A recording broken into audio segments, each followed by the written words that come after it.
She built a world from ruins. He watched it from the shadows, and when someone came to burn it down, only one of them saw the match. Our story is unfolding right at this moment. The clock on the mantelpiece of the minister's office had not been wound in 3 weeks. Hermione knew this because she had watched it stop, had been standing at the window with a cup of tea gone cold in her hand, staring at the amber sprawl of London beyond the enchanted glass, when the second hand gave one final exhausted shiver and went still. She had made a mental note to have it seen to. That had been 3 weeks ago, and the note, like so many things that belonged only to her, had been quietly buried beneath everything that belonged to everyone else. This was the private arithmetic of her life now, what she gave and what remained. She stood at that same window tonight, though the tea was long since abandoned, and the hour had slid past midnight without ceremony. The ministry corridors beyond her office door had gone cathedral quiet, the kind of silence that had weight and texture that pressed against the ears like held breath. Somewhere below, the night shift auras moved through their rounds with muffled footsteps. Somewhere above, the Wizengamot chambers sat empty and enormous, still faintly charged with the residue of today's session. The particular atmospheric pressure of 200 opinions colliding in a room with nowhere for the sound to go. She had won the session. She nearly always won. The victory sat in her chest the way victories had always sat there, briefly and without warmth. Hermione pressed 2 fingers to the glass. The cold moved through her fingertips immediately, specific and clarifying, and she let herself feel it for a moment before turning back to her desk. The surface was archaeological in its layering. Draft legislation beneath field reports, beneath correspondence, beneath the morning's prophet, whose headline she had read and immediately wished she hadn't. Minister Granger faces criticism over creature rights reform. She had known it was coming. Knowing never made the landing softer. She pulled a fresh sheet of parchment toward her and uncapped her ink. The familiar ritual of it, the particular resistance of new parchment, the smell of the ink, dark and faintly mineral, settled something in her shoulders that nothing else quite reached. She wrote better than she thought. Sometimes, when the hour was late enough that the performance of competence fell away, and she was simply herself, relentless, precise, occasionally furious. She had written approximately 4 lines when the knock came. 3 beats, even spaced, with a particular quality she had learned to recognize over the past 8 months, the way one learns to recognize a specific birdsong, not by analysis, but by something quieter and more reflexive. Her pen paused, a small, involuntary pause, gone almost before she registered it. "Come in," she said, and kept her eyes on the parchment. The door opened with the soft hydraulic whisper of well-maintained hinges, and Callum Avery stepped into the office.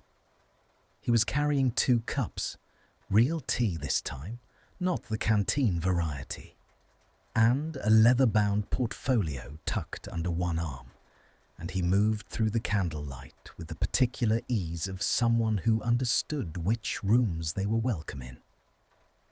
He had always understood that, she thought.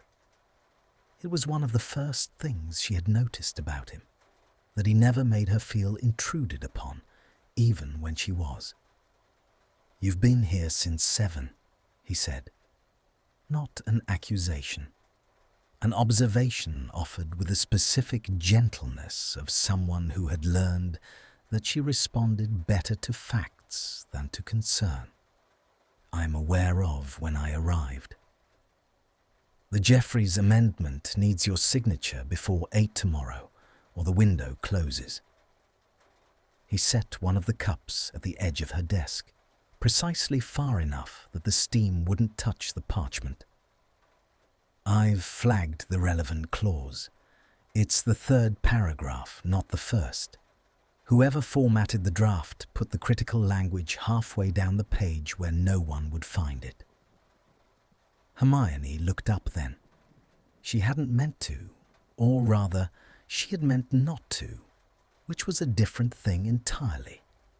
Callum Avery was, objectively, what one might describe as striking. The kind of face that a certain type of romantic poet would have rendered in 3 breathless stanzas. Angular jaw, dark hair that fell across his forehead in a way that managed to look accidental, eyes the colour of winter water, grey-blue and quick. He was 29 to her 29, a coincidence she had noticed and then refused to make anything of. He had come to her office with impeccable references and a first-class distinction from the Académie de Magie in Lyon, and she had hired him because his test brief had been flawless, and because she had needed someone who could think 3 steps ahead without being told to. She had not anticipated that he would also make her laugh. She considered, in retrospect, that she should have established a policy against that. "Thank you," she said, and reached for the portfolio. Her fingers brushed the back of his hand. Barely, the ghost of contact, the drag of warmth before the pullback, and she did not look up again, did not permit herself. "You don't have to stay." "I know." He didn't move toward the door. She found the clause. He was right. The critical language was buried exactly where he'd said it was. She read it twice, signed her name with the particular pressure she reserved for things that mattered, and set the quill down. Callum. His name in her own mouth still felt like something she was learning how to hold. "I mean it. Go home." The smile that crossed his face was the quiet kind, the kind that didn't perform itself, that existed simply because something had warranted it.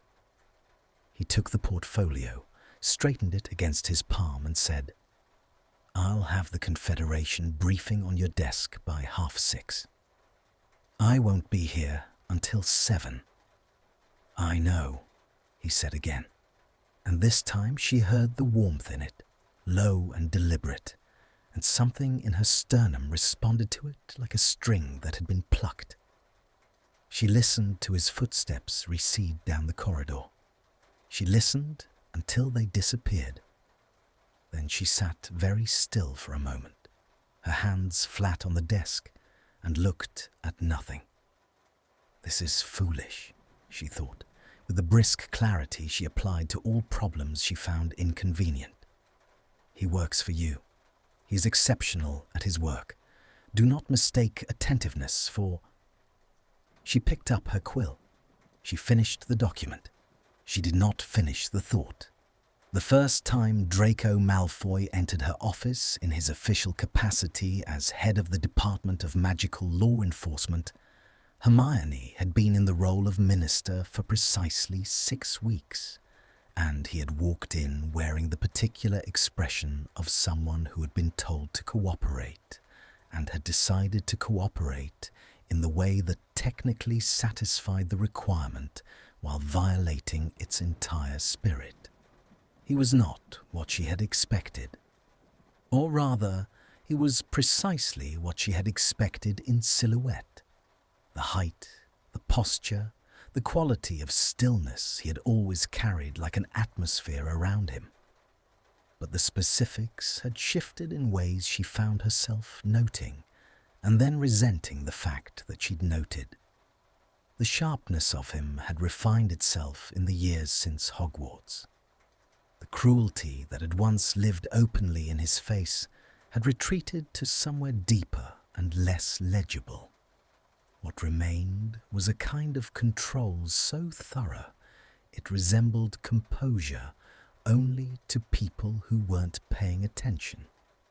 Hermione had always been paying attention. The creature rights reform, she had said, without preamble, because she had learned that preamble gave men like him somewhere to hide. Your department has blocked the third clause for the second time. I'd like an explanation that doesn't involve the phrase established precedent, because I've read the precedents and they don't apply. He had looked at her for a moment with those pale eyes, winter pale, ice pale, the colour of something that hadn't decided yet, and said, "The clause as written creates an enforcement gap that my department would be left to manage without the resources to do so.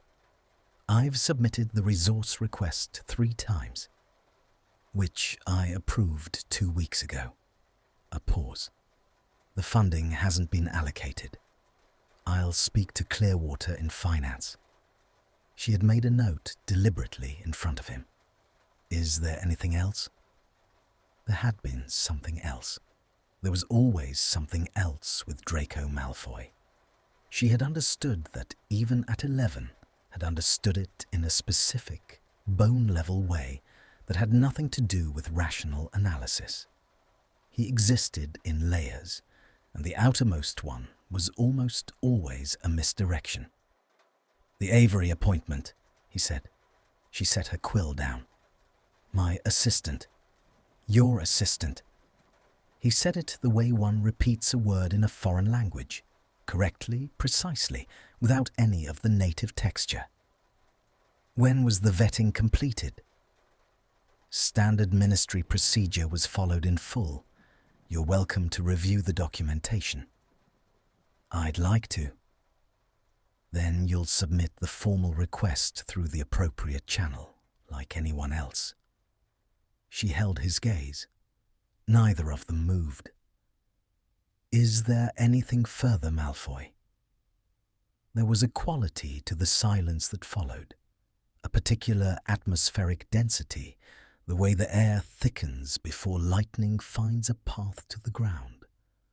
And then he said, "No," and left. She had spent approximately 45 seconds after his departure standing at her window, her arms crossed, her jaw tight, and then she had returned to her desk and filed the interaction away in the category she reserved for things that were someone else's problem until proven otherwise. She had been wrong to file it there. She would understand that later. Tonight, after Callum's footsteps had long since faded, she returned to the window.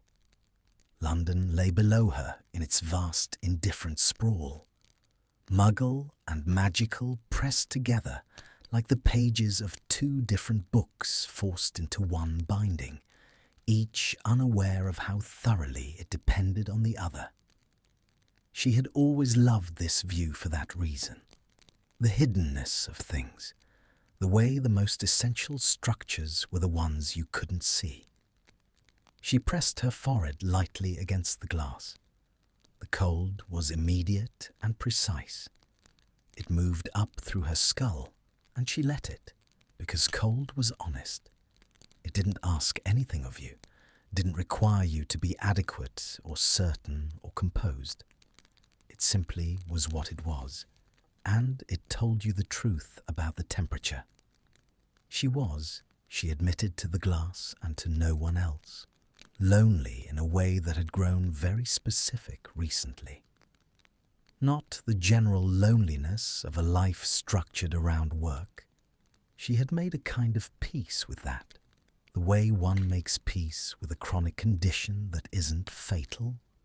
This was a different variety, pinpointed, directional, oriented toward a particular voice and a particular quality of stillness, and the way someone had learned, without being asked, precisely how much space she needed and then had given her exactly that much and no more.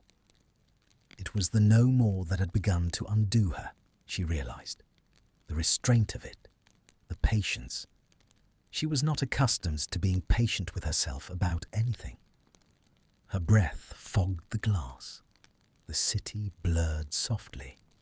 And in the blurred reflection of the office behind her, she caught, or imagined she caught, the shape of her own face, and was briefly startled by how tired it looked, and how much, underneath the tiredness, it looked like someone who was waiting for something they hadn't yet given themselves permission to want.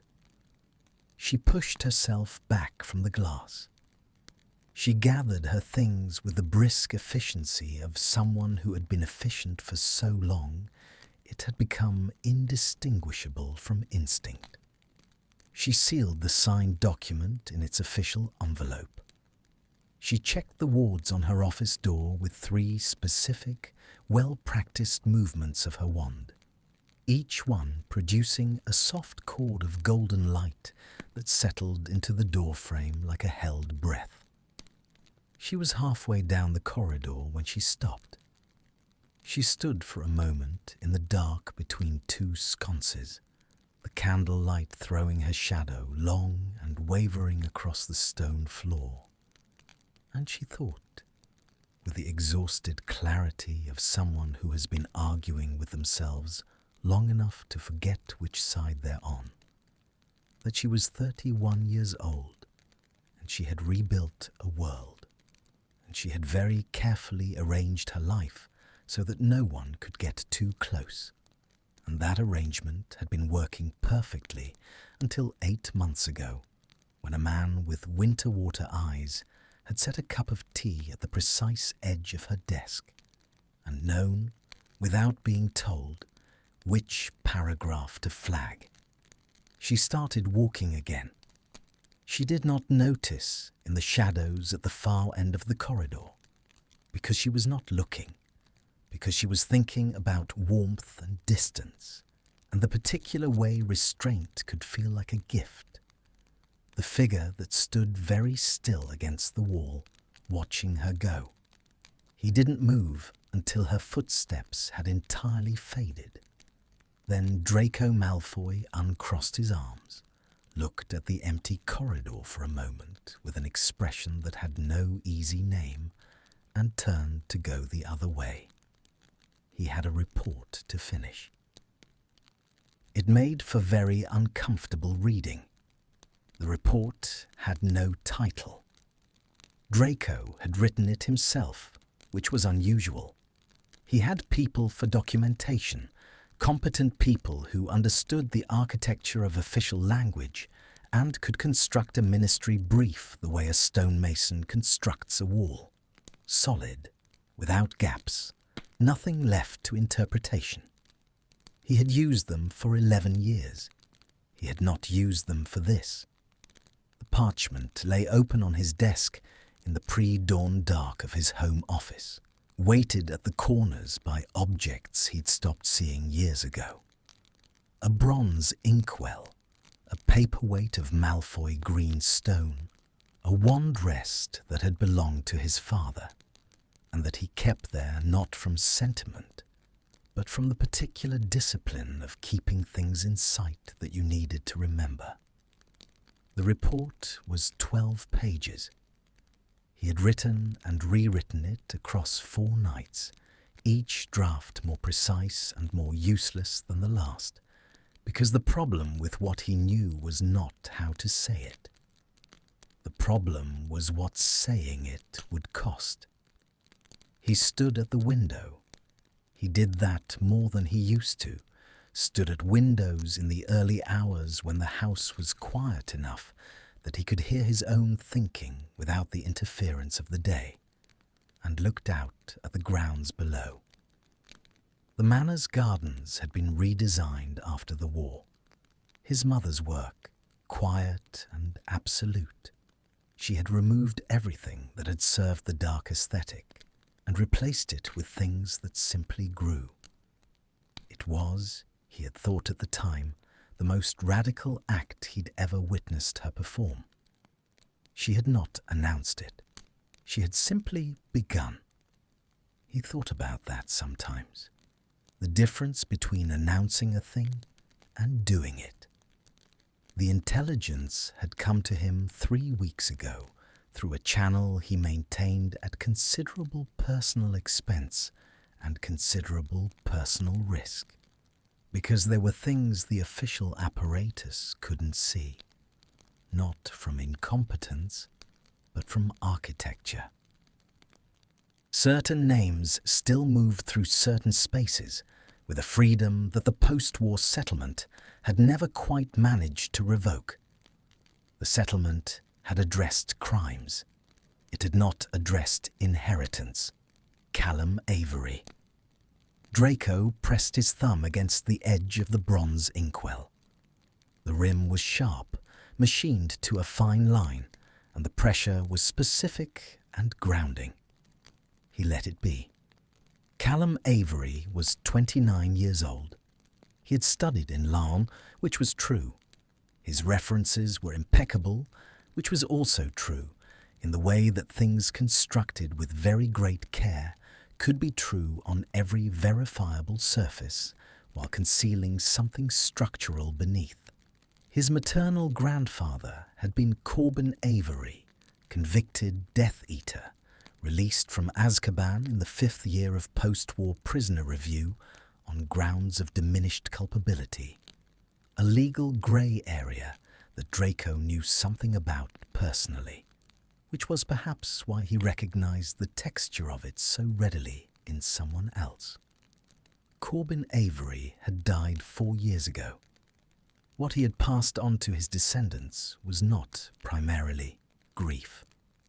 The intelligence suggested, and Draco had spent 3 weeks trying to find the gap in the suggestion, the place where it didn't hold, because he had no interest in being wrong about this in either direction.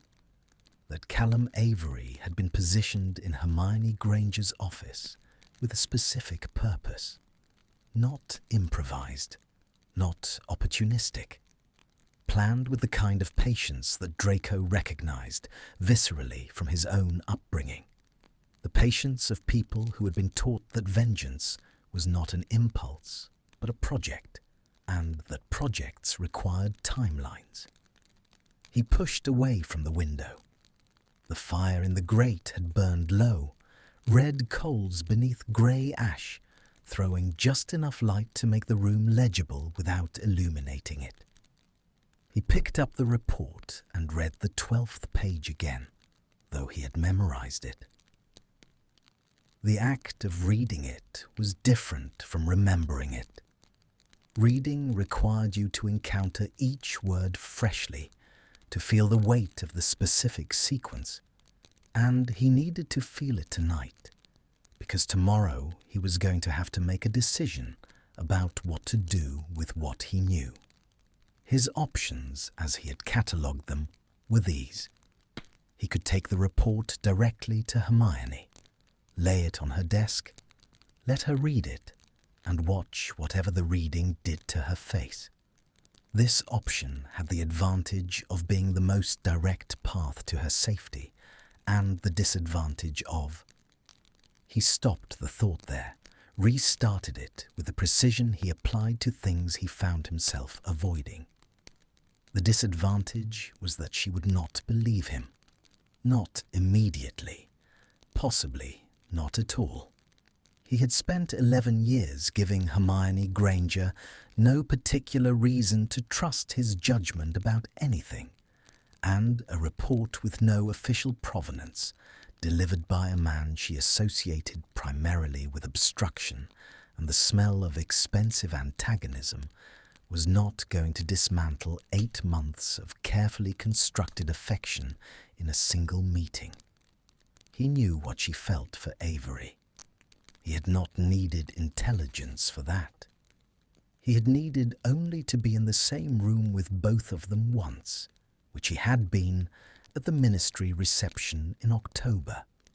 and he had watched the way she oriented toward that man without appearing to, the slight adjustment of her angle, the almost imperceptible attention, and he had understood something he filed immediately and without annotation.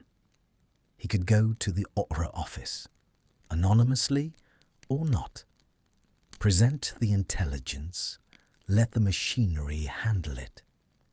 This option had the advantage of keeping him out of it, and the disadvantage that the machinery was slow, and the intelligence suggested the timeline was not.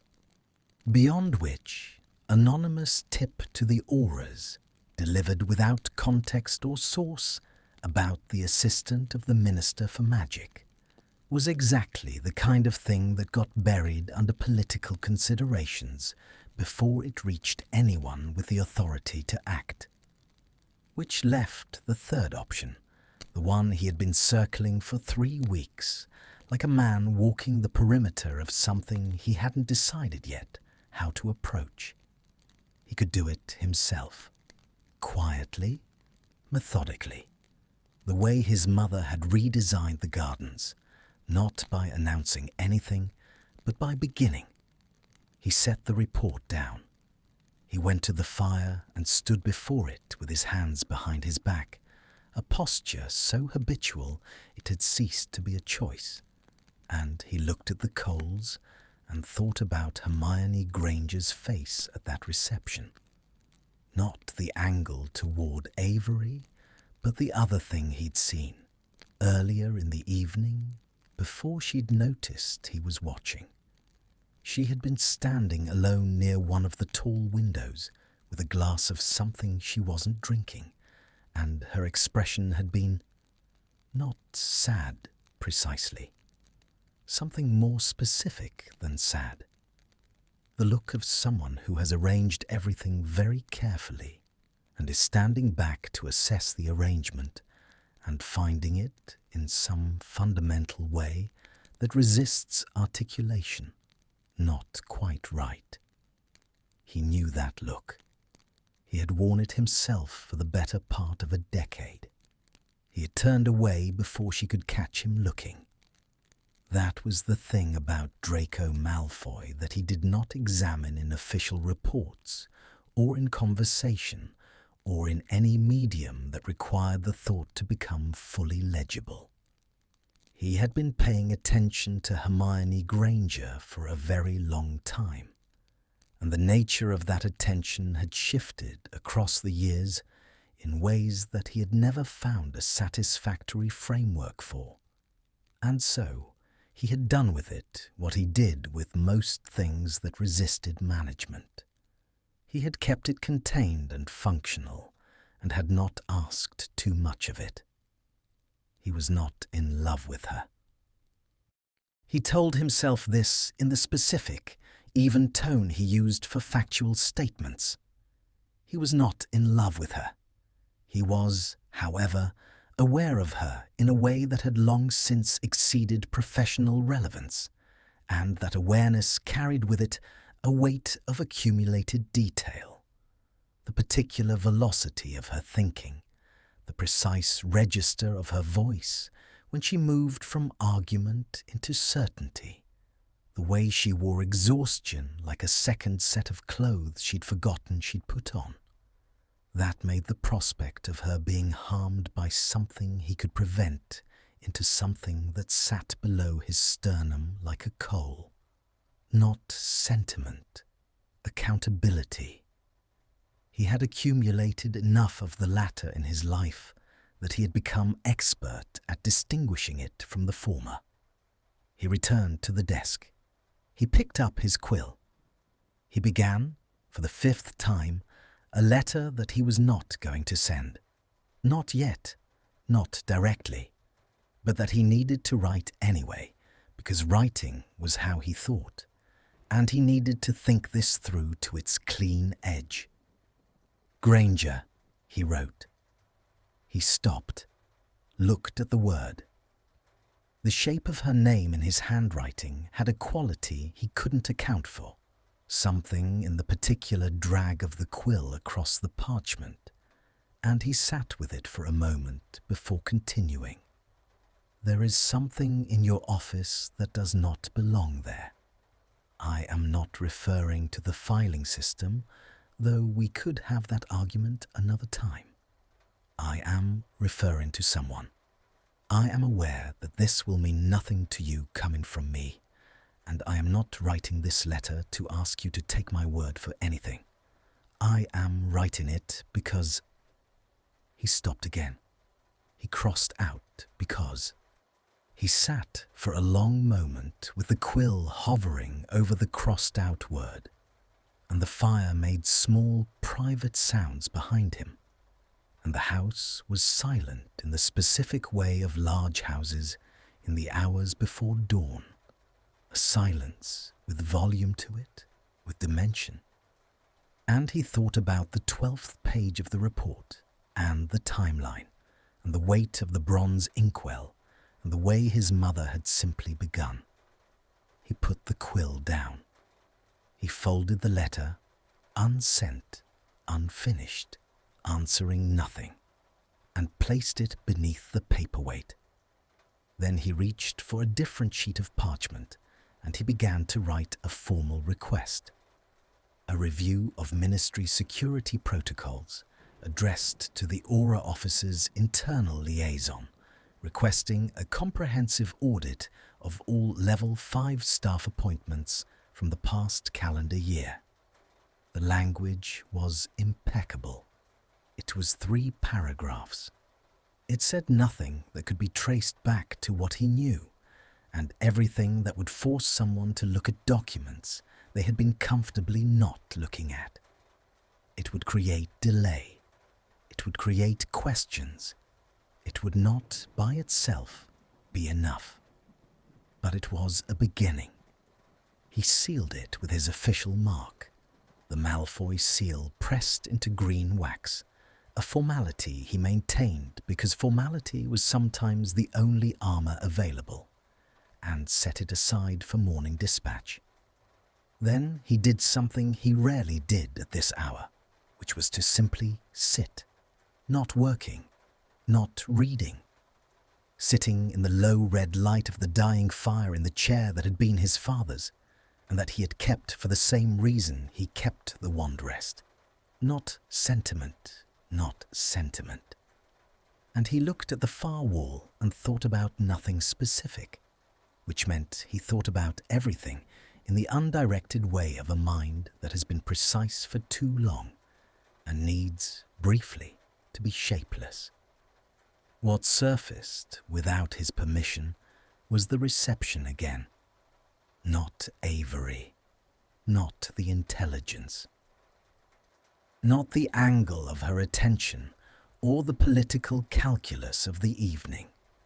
Just the window. Just the glass she wasn't drinking. Just the expression on her face that he recognized from the inside. That particular quality of someone standing in the middle of a life they built and finding the architecture sound and the interior in some essential room still empty. He closed his eyes.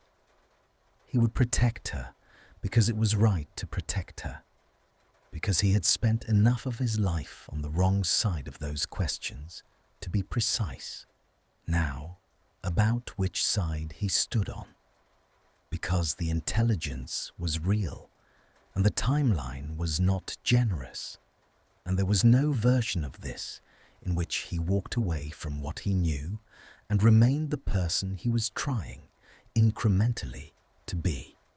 None of that required him to examine anything further. He was very nearly convincing. The fire went out quietly, without drama, somewhere around 4 a.m, and Draco Malfoy sat in the dark for a while longer, still and straight-backed as the paperweight on his desk, and did not sleep, and did not move, and did not look at the folded, unfinished letter sitting underneath the green stone. He had a department to run in 4 hours. he had a formal request to dispatch. He had a very specific, very careful thing to begin. In the small hours of a Tuesday in November, with the grounds of Malfoy Manor silver pale with frost beneath a moonless sky, he stood, straightened his cuffs with 2 precise movements, and went to prepare for the day. The letter stayed where it was, beneath the stone, in the dark.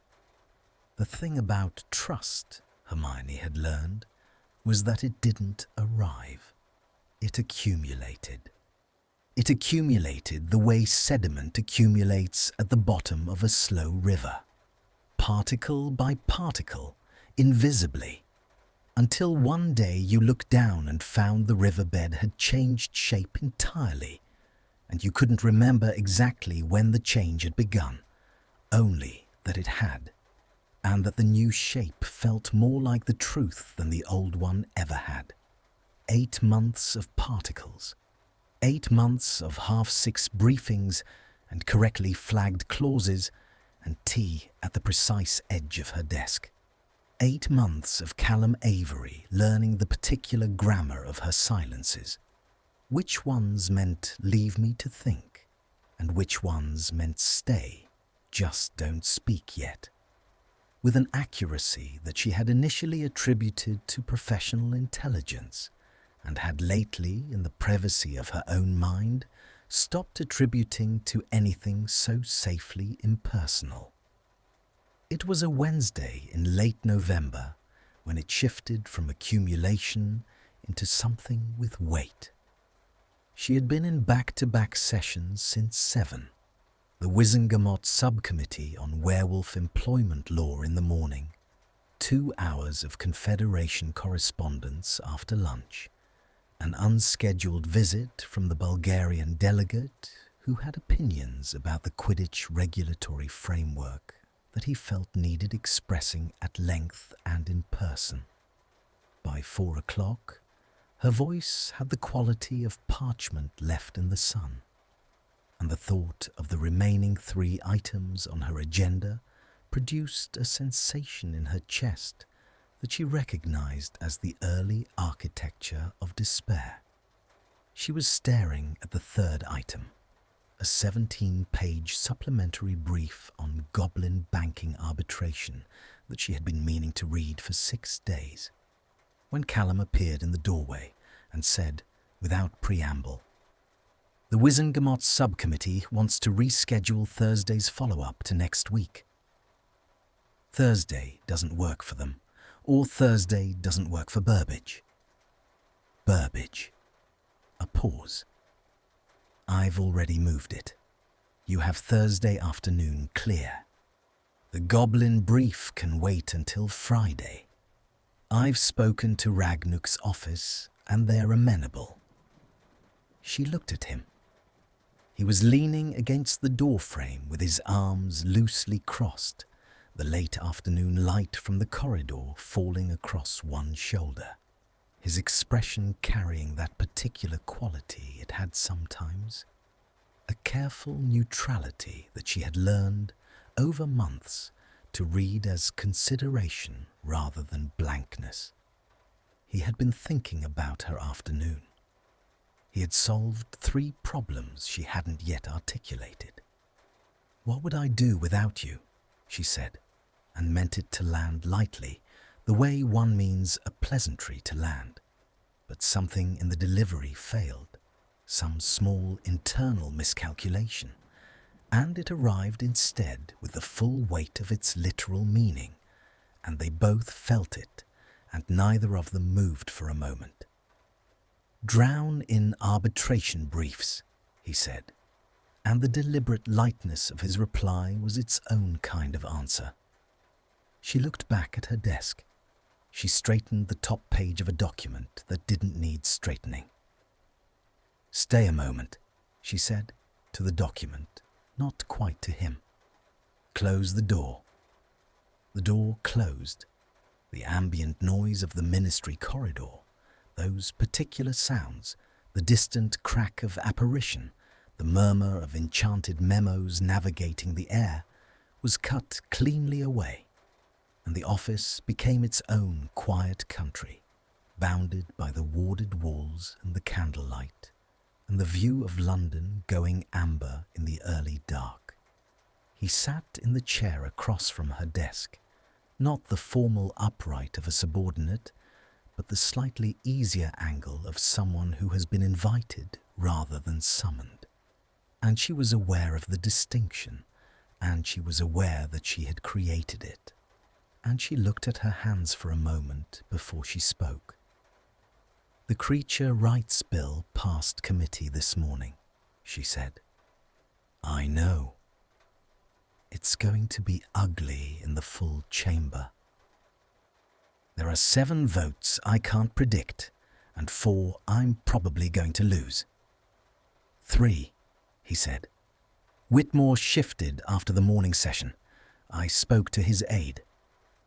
She felt the familiar, specific pleasure of his thinking meeting hers at pace, the almost physical satisfaction of it, like 2 cogs engaging.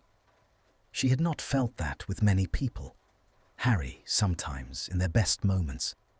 Ron, when he was at his most perceptive, which was more often than he was given credit for. Rarely anyone since. "How?" she said. "The werewolf employment language. Whitmore's nephew was bitten 2 years ago. It's not public, but it's not particularly hidden either. The morning session made the personal case in legal terms. I simply made sure his aide had the transcript." She looked at him then. Really looked. The way she permitted herself only when she thought she could do it without its meaning anything. He was watching her with that steady, considered attention he carried like a quality of light. Not intensity exactly, more like clarity, the way things look after rain when the air has been washed clean of everything extraneous. "That was well done," she said. "That was your bill," he said. "I just moved a piece." The candlelight shifted, a draft from somewhere, the great old building breathing in its sleep, and the shadows in the room rearranged themselves slightly, and she thought, "This is the thing I have been pretending not to notice." The way he consistently and deliberately returned credit to her.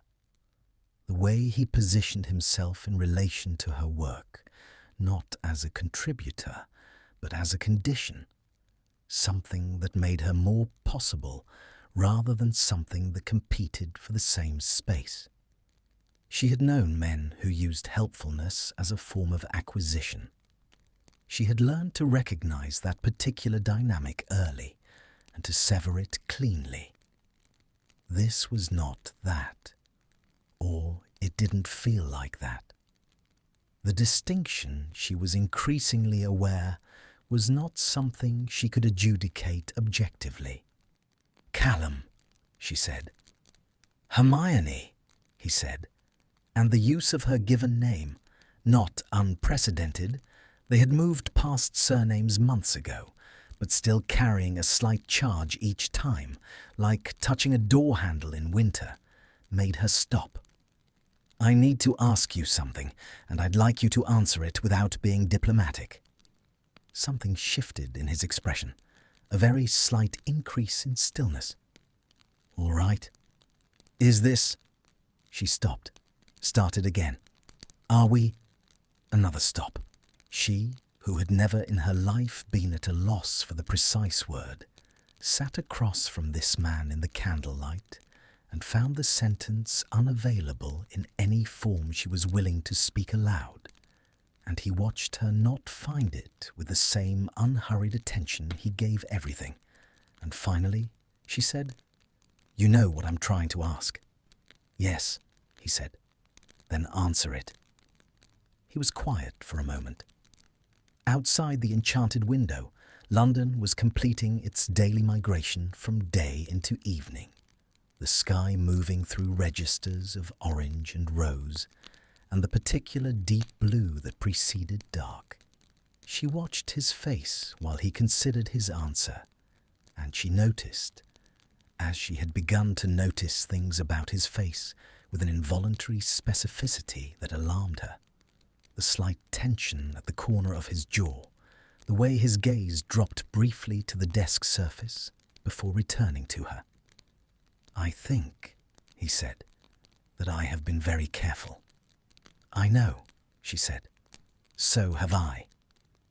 "And I think," he continued in the same quiet, measured tone, "that the care has been appropriate, given the context, given what your position requires and what my role is." "And if the context were different?" He looked at her steadily. "You know the answer to that as well." She did. She sat with knowing it for a moment, the way you sit with a letter you've been waiting for after finally opening it, before the reading of it changes everything. "The context is what it is," she said. "Yes." Which means, he said very gently, "that I will continue to be very careful." It was not a declaration. It was something more delicate, an acknowledgement offered with both hands that there was something present between them that both of them had chosen to manage rather than name, and that the management had been mutual and intentional, and was perhaps now slightly more difficult than it had been before this conversation. She nodded once. She picked up her quill. He stood, smoothed the front of his robes with a single quiet gesture, and moved toward the door. "The goblin brief is on the corner of your desk," he said from the doorway. "Ragnuk's margin notes are in the appendix, not the body. You'll want to read those first." "Callum," he stopped. "Thank you," she said, "for all of it." The smile that crossed his face was the quiet kind again, the kind that didn't perform itself. "Good night, Minister," he said, and left.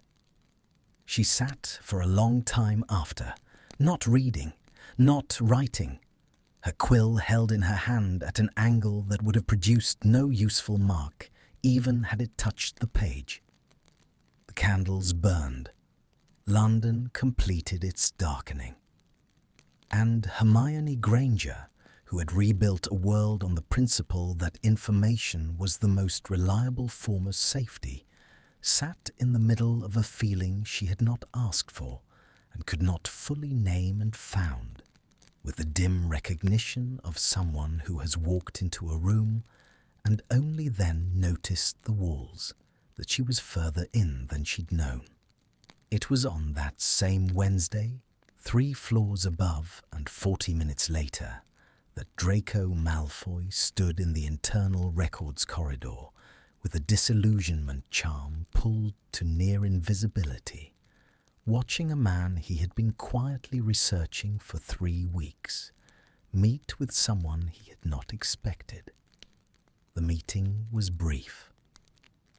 Callum Avery and a woman Draco identified after a careful 30 seconds as Portia Selwyn, granddaughter of another name from the old lists, another inheritance nobody talked about in mixed company, stood at the junction of 2 corridors in the attitude of people exchanging something unremarkable, and what they exchanged appeared unremarkable.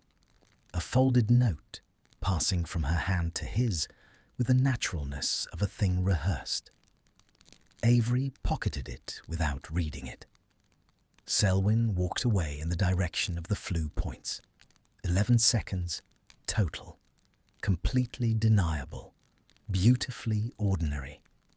Draco held very still in his disillusionment until Avery's footsteps had faded, and then for 30 seconds longer, because he had learned that 30 seconds was the difference between discipline and the kind of mistake that could not be unmade. Then he stepped out of the shadow and stood in the empty corridor and thought about Hermione's office 3 floors below, and the candlelight he had seen through the frosted glass panel of her door when he'd passed it an hour ago on his way to records, and the particular arrangement of shadow and warmth that had been visible through it. Two people in a room, the quality of the space between them. The coal beneath his sternum registered a specific and unwelcome pressure.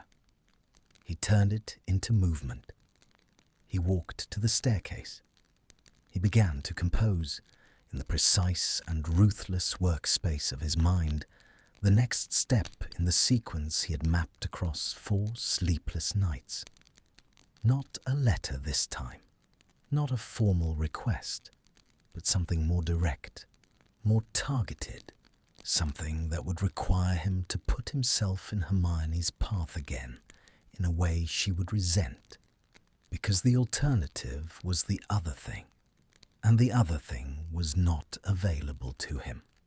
He reached the staircase and descended, his footsteps measured in the empty corridor, and behind his eyes the note passed from hand to hand again and again, smooth as a practiced lie.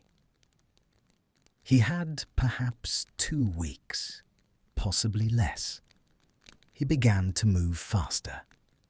The cursed object arrived on a Thursday. Draco knew this because he had been watching for it. Not openly, not with any instrument that could be logged or traced, but with the particular vigilance of someone who has identified a pattern and is waiting for the pattern to complete itself. He had spent 2 weeks mapping the movement of Selwyn-adjacent names through Ministry entry records, cross-referencing them against dates of Avery's known absences from Hermione's office, building a chronology from fragments the way an archaeologist builds a vessel from shards, inference and patience, and the willingness to hold contradictory pieces until they resolved. The object was a paperweight. This was, he reflected, either brilliantly mundane or an insult to everyone's intelligence, and he had decided it was probably both. A sphere of dark green glass, approximately the size of a snitch, with a small constellation of silver flecks suspended in its interior that shifted when the light caught them. Decorative, entirely convincing, the sort of thing that accumulated on ministry desks, the way driftwood accumulated on shorelines, carried in by the tide of official gifts and departmental tokens, and the general bureaucratic instinct to fill surfaces with objects that signified importance without demanding attention. It had been delivered to Hermione's outer office, Callum Avery's desk, as part of a congratulatory package from the Department of International Magical Cooperation, ostensibly marking the passage of the Creature Rights Bill through committee. The package was real. The accompanying items were genuine. The paperweight was not. Draco had the intelligence by 10:30 in the morning. He had the object's location confirmed by 11. He spent the next 40 minutes in his office with the door locked and his formal robe still buttoned to the throat, standing at his desk rather than sitting, working through what he knew with the systematic pressure he applied to things that required clarity rather than instinct.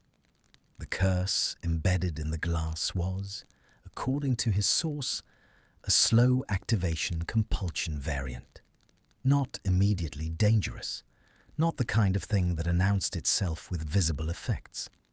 It required proximity over time, which meant it required the object to remain in Hermione's environment undisturbed. Days, possibly a week, of ambient exposure before the compulsion began to operate. Enough time for it to look like nothing. Enough time for the something to be irreversible. He understood the architecture of it immediately, and what he understood made the muscles across his shoulders contract with a slow, involuntary tension.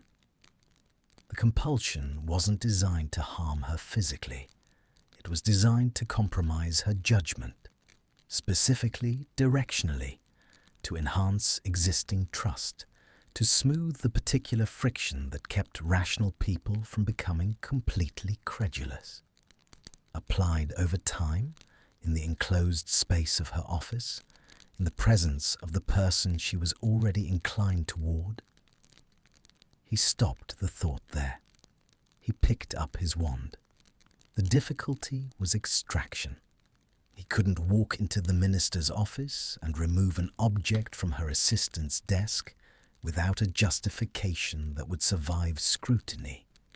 Not without triggering exactly the kind of confrontation that would expose his source, collapse the intelligence chain he'd spent weeks constructing, and hand Avery and whoever stood behind him the advance warning they needed to simply wait and try again later with something he hadn't anticipated.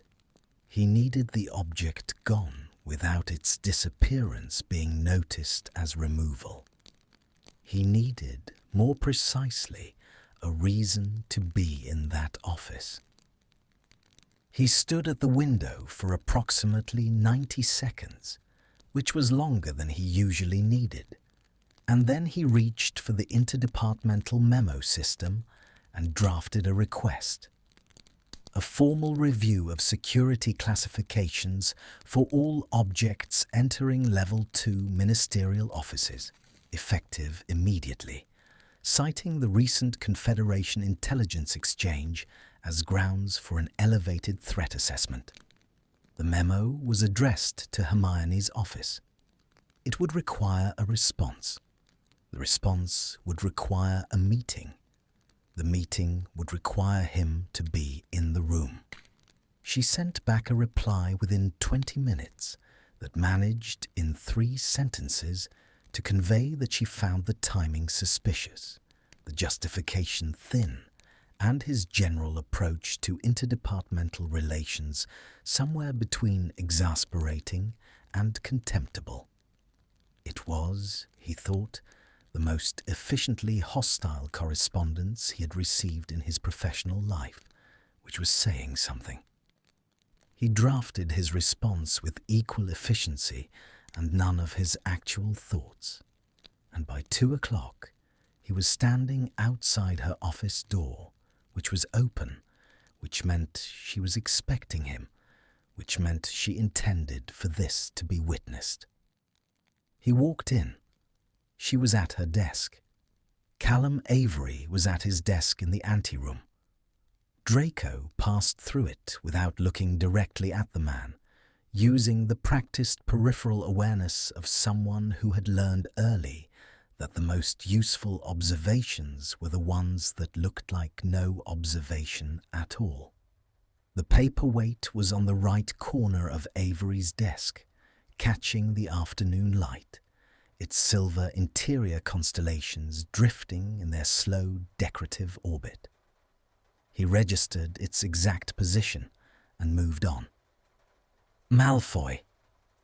Hermione did not look up from the document she was reading when he entered, which was either a power move or genuine preoccupation, and with her it was always genuinely difficult to determine which. Sit down. He sat. He placed his briefcase on the floor beside the chair with a precise, contained movement, and waited. She finished the paragraph she was reading. He could tell by the slight change in her eye movement pattern, the fractional pause at the end, before she looked up. Her expression was the professional one, the one she wore in formal meetings, composed, attentive, with a particular quality of someone who has already formed a preliminary view and is extending you the courtesy of pretending otherwise. The security review, she said. Yes. You want to classify all objects entering Level 2 offices. Every gift, every departmental token, Every item of correspondence that arrives in physical form. I want to review the classification protocols, which is different. It would generate approximately 40 hours of additional administrative work per month for offices that are already... Granger.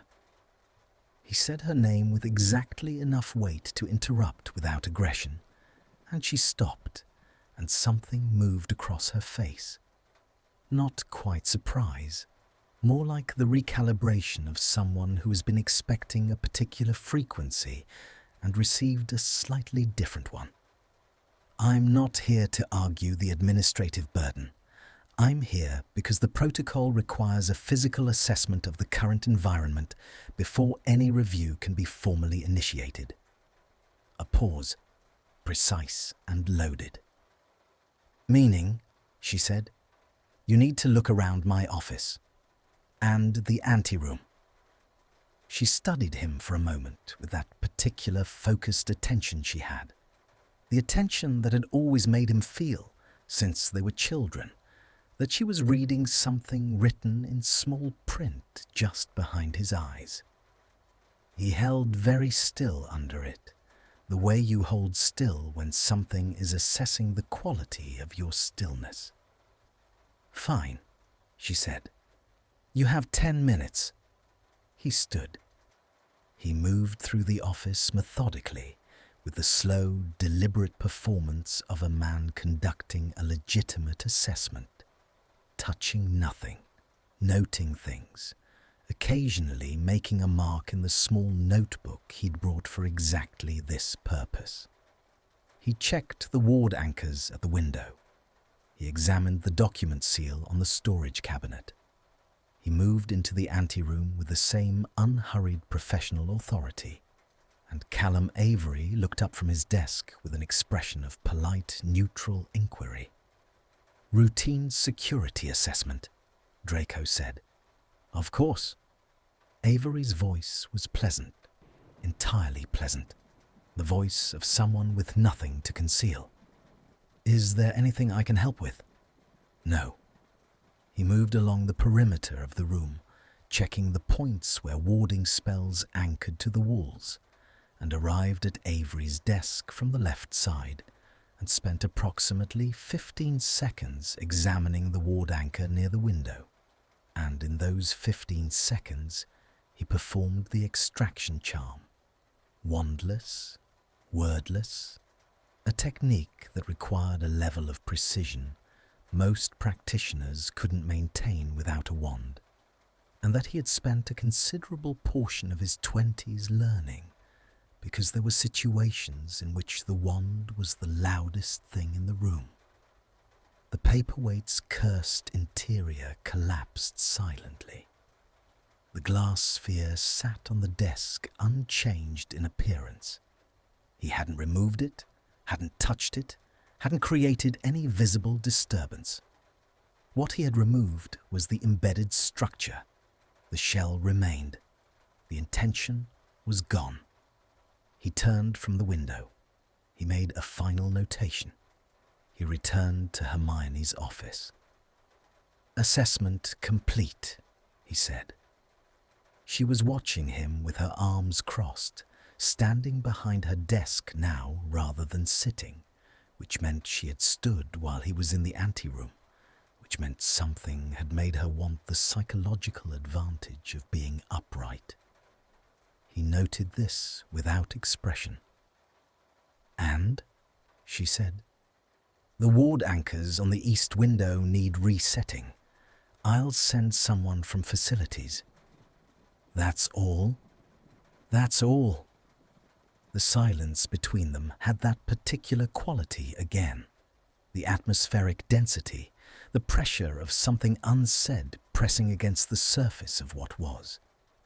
She was looking at him the way she had that first day, when he'd asked about Avery's vetting, with the specific alertness of someone who suspects the thing they can see is not the only thing that's happening. Why are you really here, Malfoy? The directness of it landed exactly where she'd aimed it. He looked at her, at the fine, exhausted determination of her face, the slight tension at the corners of her eyes that she probably didn't know was visible, the way she was holding herself with a rigid uprightness that had the faint quality of armor. And he made a decision. Not the whole truth. Not yet. The whole truth required a foundation she hadn't built yet, and forcing it before the foundation existed would leave it standing in the air, weightless and unbelievable. But something real, because she deserved that much, and because the alternative was the complete lie. And the complete lie was a thing he had run out of appetite for a long time ago. Because your office has 43 objects on its surfaces that have never been formally catalogued, he said, and you have been minister for 13 months, and in that time no one has looked at what arrives on your threshold and assessed whether it belongs there. She held his gaze. And that concerns you. Yes. Why? He picked up his briefcase. He straightened his cuffs, a gesture so ingrained it operated below the level of conscious decision, 2 small, precise movements, the silver of his cufflinks catching the light. He looked at her one more time, and he said, with the particular quiet of someone laying something down rather than concealing it, because someone should. He left before she could answer. He walked through the anteroom without looking at Avery's desk, the paperweight sitting there, hollow now, beautiful and entirely emptied, and into the corridor, where he kept his pace even and his expression undisturbed, and did not allow himself to think about the look on her face until he was 3 floors away and alone in the stairwell with the stone walls pressing close on both sides. Then he stopped. He put one hand flat against the wall. He breathed. 43 objects. He had actually counted them the first day because he had needed somewhere to put his attention, and she had been in the room. He pushed away from the wall and kept moving. Behind him, in the anteroom of the minister's office, a paperweight caught the afternoon light, and its silver interior constellations drifted on, beautiful and patient, and no longer dangerous, turning in their slow and purposeless orbit like stars that had forgotten what they were supposed to illuminate. The letter came on a Monday, not to Hermione, to Draco, thin parchment, no seal, delivered through a channel so obscure it arrived folded inside a legitimate interdepartmental memo about Quidditch licensing, which was either a very sophisticated joke or a very deliberate choice of camouflage. He read it once, standing at his desk at 7:30 in the morning with his coffee untouched beside him. And then he read it again. And then he set it down with the particular care of someone handling something that has changed the temperature of the room. The timeline had compressed. His source, a name he kept in a separate architecture of his mind, walled off from everything official, from everything that could be subpoenaed or extracted, had confirmed that the paperweight's failure had been noticed. Not immediately, not with certainty. But Avery had been in contact with Selwyn twice in the past 4 days, and the content of those contacts, while not fully intercepted, had the characteristic shape of a plan being accelerated. The original timeline, patient, slow, designed to look like nothing, had been abandoned. What replaced it was faster and less elegant, and therefore more immediately dangerous.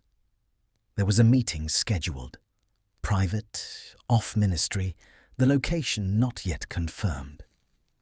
Avery would request it under the guise of something personal. A dinner, perhaps, or an evening walk. The kind of thing that two people who have been carefully building towards something might naturally do. He would take her somewhere that could be controlled.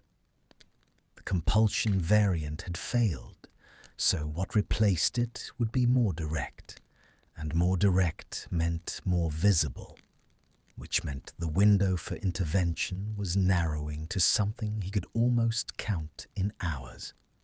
Draco sat down. He did not usually sit when he needed to think. He moved, or he stood at windows. But this morning, the information had a specific gravity that required him to be lower to the ground. He needed to reach her before Avery did. The problem with this, which had not changed since the beginning, and which the compressed timeline now made acute, was that reaching her meant telling her something she would not want to hear about someone she had chosen to trust, and that the telling would be done by a man she associated with professional antagonism and a history that predated professional anything.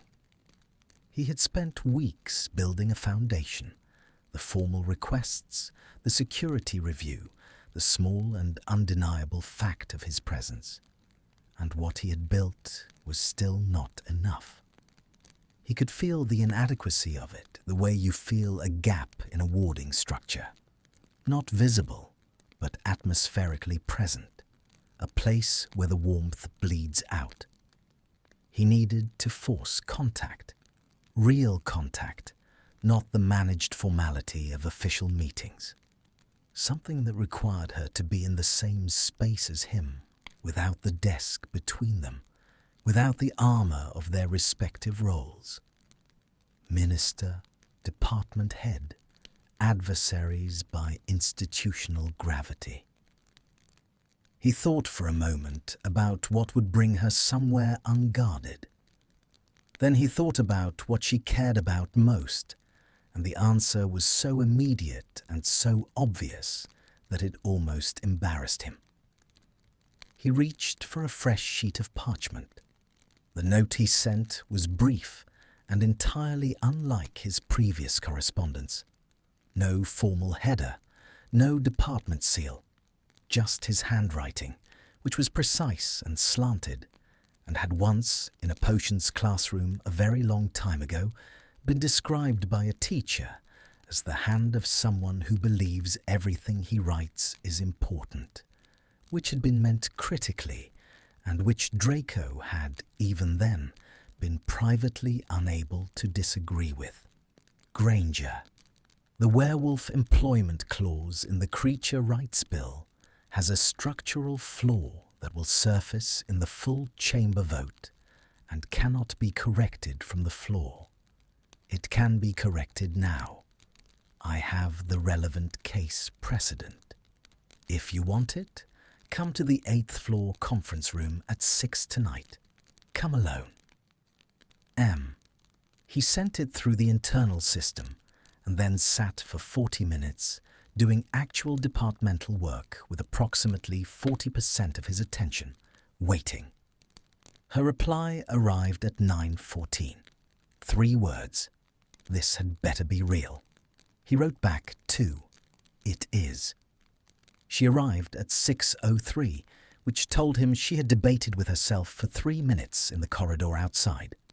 He knew this because he knew how she thought, which was a knowledge he had acquired accidentally across years of proximity and had never found a satisfactory way to return. And she walked in with her bag over one shoulder and her robes still on from the day, meaning she hadn't gone back to her office between her last meeting and this, meaning she had come directly, meaning the bill mattered enough to override the caution. The 8th floor conference room was small and underused. He had chosen it for that reason, and for the fact that its single window faced east, away from the main ministry atrium, so that the evening light came in clean and lateral, turning everything it touched amber and specific. He had the case files already laid out on the table.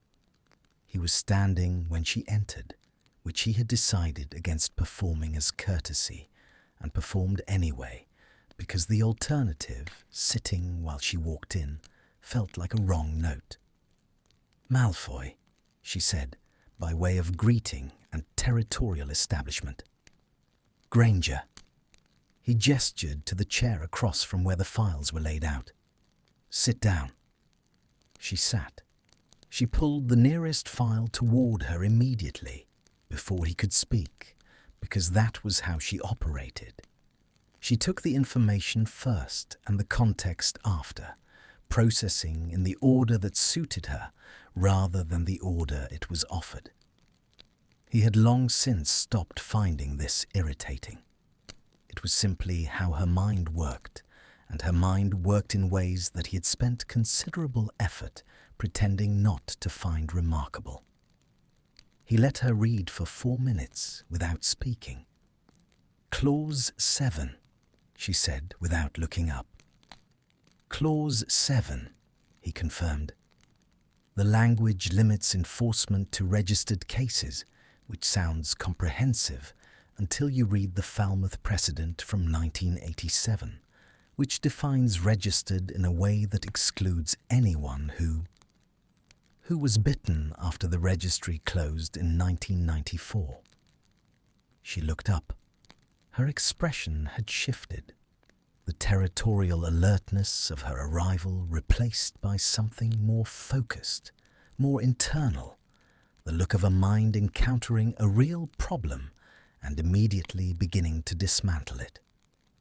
"I read the Falmouth precedent. I didn't connect it to the registry gap." "No one did. That's the point. It's not obvious until it's argued from the floor, at which point it's too late to amend."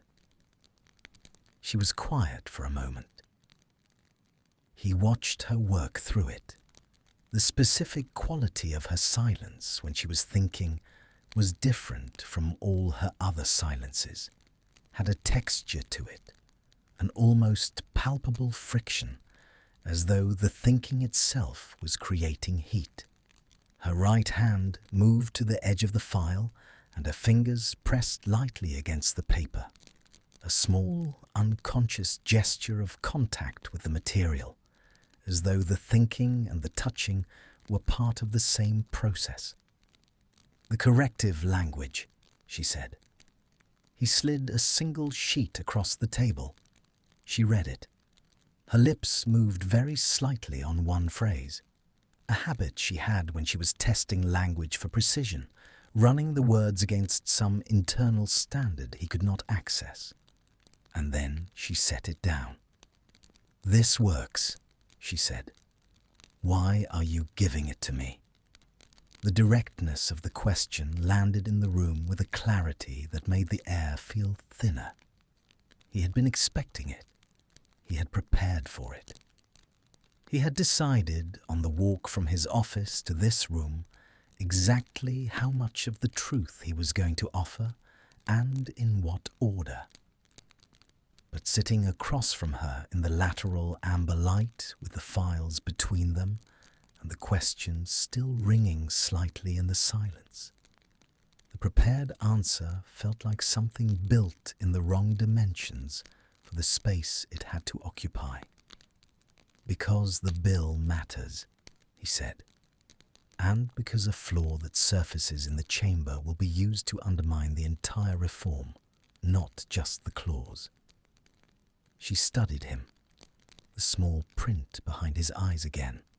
She was reading it, or trying to, and he held still under it and gave her nothing that wasn't true. Because the thing he had decided about truth, somewhere in the long middle section of his life, was that the most sustainable form of concealment was to offer true things in an order that didn't yet complete the picture. "You've been in my office twice in a month," she said. You've submitted 4 formal requests to my department in the past 6 weeks, when your average for the past year was 1 per quarter. The legislative session has been unusually active. Draco, his given name. She used it without appearing to notice she had, and then she appeared to notice, and something shifted almost imperceptibly in her expression. A slight recalibration, a decision made below the surface. She didn't take it back. What are you not telling me? The question sat between them like an object placed carefully on the table. Not aggressive, not rhetorical. A genuine question from someone whose primary instrument was information and who had identified a gap. He looked at her. He looked at the file between them. He thought about the letter in his inner pocket, the compressed timeline, the accelerated plan, the meeting Avery would request probably within the next 48 hours. He thought about the look on her face at the reception, at the window with the glass she wasn't drinking. There are things, he said carefully, that I am not yet in a position to tell you fully. When I am, I will. That is an extraordinarily unsatisfying answer. I know. It's also... She stopped. Something crossed her face that she controlled quickly, but not quickly enough. Something that looked, for the space of a breath, less like frustration and more like something in the vicinity of fear. Not of him, he understood, but of the shape of what he was implying. The outline of an unknown thing was sometimes more frightening than the thing itself. It implies there's something I should know. Yes. About not tonight, he said quietly. Tonight, fix clause 7. She held his gaze for a long moment. He did not look away. He had learned, over years of negotiation and opposition, and the particular discipline of being Draco Malfoy in a world that had decided what that name meant, that looking away first was never neutral. It was always a communication, and tonight he had nothing he was willing to communicate through retreat. She broke the gaze herself, not from concession, but from decision. She looked back at the corrective language, picked up her quill, and began to annotate. He watched her work for a moment, the quill moving with that particular velocity she had, thoughts materializing on parchment faster than most people could form them in air, and he felt something in the region of the coal beneath his sternum shift, not disappear, but move, like a stone rolled slightly from the mouth of something. They worked in silence for 40 minutes. Not uncomfortable silence, something else entirely. A silence with a different quality. The kind that exists between people who are both thinking hard in the same direction and have found, without negotiating it, a way to occupy the same space without requiring anything of each other. At some point, he refilled her water glass from the carafe on the side table, and she said, "Thank you," without looking up, and he said yes, and sat back down, and neither of them remarked on it. At 10 to 7, she set her quill down and rolled her shoulders. A small, private movement, the kind that surfaced when the performance of composure had been running long enough to create physical tension, and said, "The amendment is solid." Yes. She gathered the files with the brisk efficiency that was her natural register, stacking them in the precise order she had disordered them, restoring the original sequence with the unconscious tidiness of someone who reorders things without noticing. She stood. He stood. This happened simultaneously, which was slightly awkward in the way of two people who have not been paying attention to each other's physical presence and then suddenly are. She was closer than the desk usually kept them. The room was small. The amber light had deepened toward the close end of evening, and in it the tiredness on her face was more visible and more human. And he was aware of the specific proximity of her in a way that required a small, deliberate interior adjustment. "When you're in a position to tell me," she said. "Tell me quickly." "Yes." She picked up her bag. She was almost at the door when she stopped, with her hand not quite touching the handle, and said, "To the door," not quite to him, in the slightly altered register of something said more to oneself than to another person. "The thing I find strangest, Malfoy, is that I almost trust you." She left before he could construct a response. He stood in the empty room in the fading light for longer than was strictly warranted, looking at the door she had closed behind her, and thought about the word almost, and what it contained, and what it was reaching toward. Then he reached into his inner pocket and unfolded the letter with the compressed timeline. He needed to move. Tonight. He needed to reach Avery's contacts before Avery reached Hermione, and he needed to do it in a way that would finally give him grounds, real, demonstrable, official grounds, to put everything he knew in front of her at once. He had perhaps 36 hours. He folded the letter. He put it away. He walked to the door and opened it, and the ministry corridor received him in its usual indifferent fashion, and he began to move through it with the particular velocity of someone for whom the time for careful patience has just definitively ended. The arrest happened on a Wednesday at 8:30 in the morning in the corridor outside the minister's office. Hermione heard it before she saw it. A sharp exchange of voices, the particular acoustic quality of a confrontation that has moved past argument into something with harder edges. And then the sound that no one who had lived through the war ever heard neutrally. The crack of a binding spell finding its target. She was through her office door before the sound had fully resolved, her wand in her hand from the reflex that never quite went away, and she stopped in the doorway and stood very still. Callum Avery was on his knees in the corridor. Two auras flanked him. The binding was around his wrists, the particular golden cord of a ministry-grade restraint, precise and inarguable. His face, turned slightly toward her as she appeared in the doorway, carried an expression she had never seen on it before, and which she identified after a suspended moment as the specific look of someone whose performance has ended. Not guilt, not fear, but the strange, stripped quality of a face that has stopped working at something.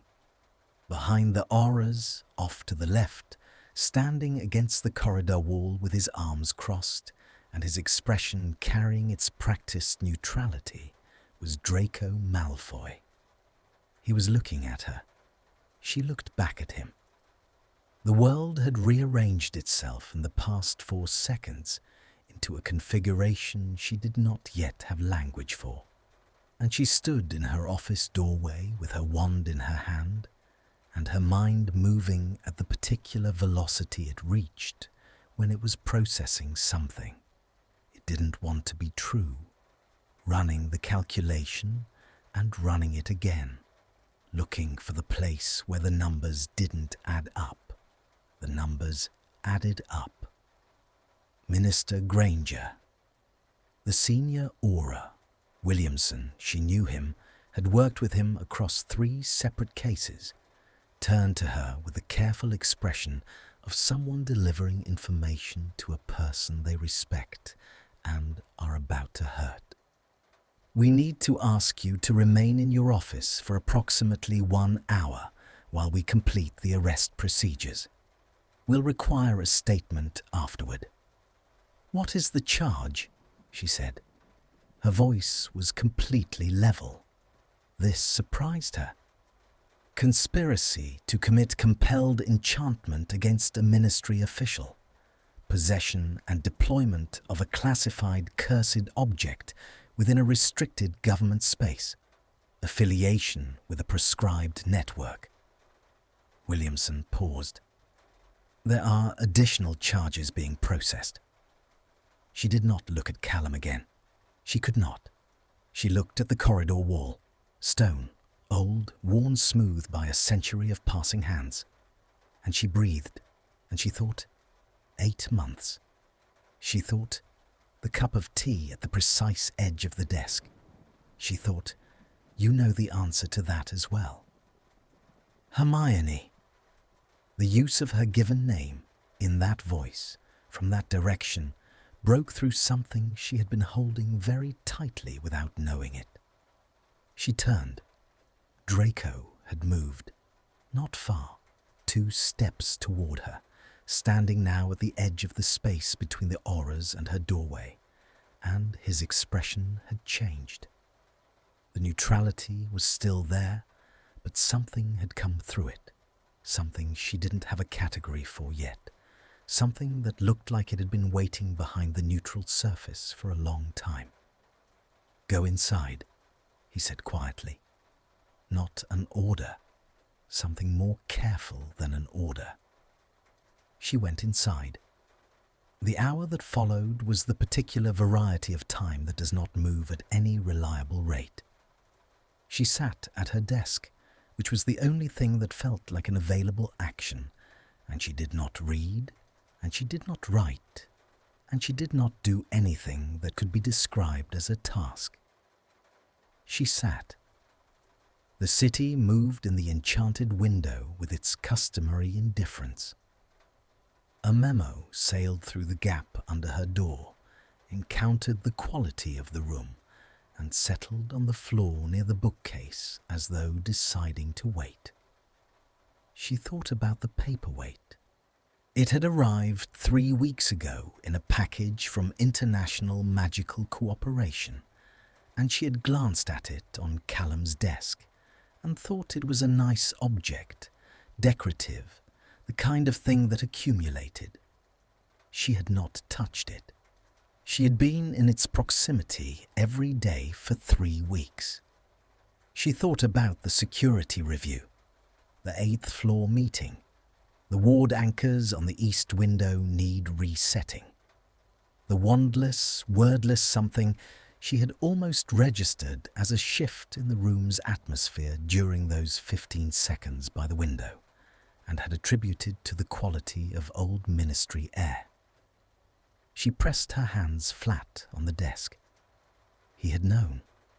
He had known, and he had gone into that room, and he had done something quiet and precise and entirely undisclosed. And then he had looked at her and said, because someone should. And she had filed it in the category of things she didn't entirely understand, and returned to her work. The door opened at 9:47. Williamson. The statement took 22 minutes. She answered every question in the same level voice, and she did not cry, and she did not lose the thread of the account, and she was icily, precisely, exhaustively cooperative, because that was what she did with unbearable things. She engaged with them at the highest level of competence available to her, and she felt the unbearable quality of them later, in a different room, when no one needed her to be adequate. When Williamson left, she sat alone again. She thought, I almost trust you. She thought, almost. He knocked at 11. 3 beats, even-spaced, but not the familiar rhythm. This was slightly slower, carrying a different quality, more deliberate, more aware of itself.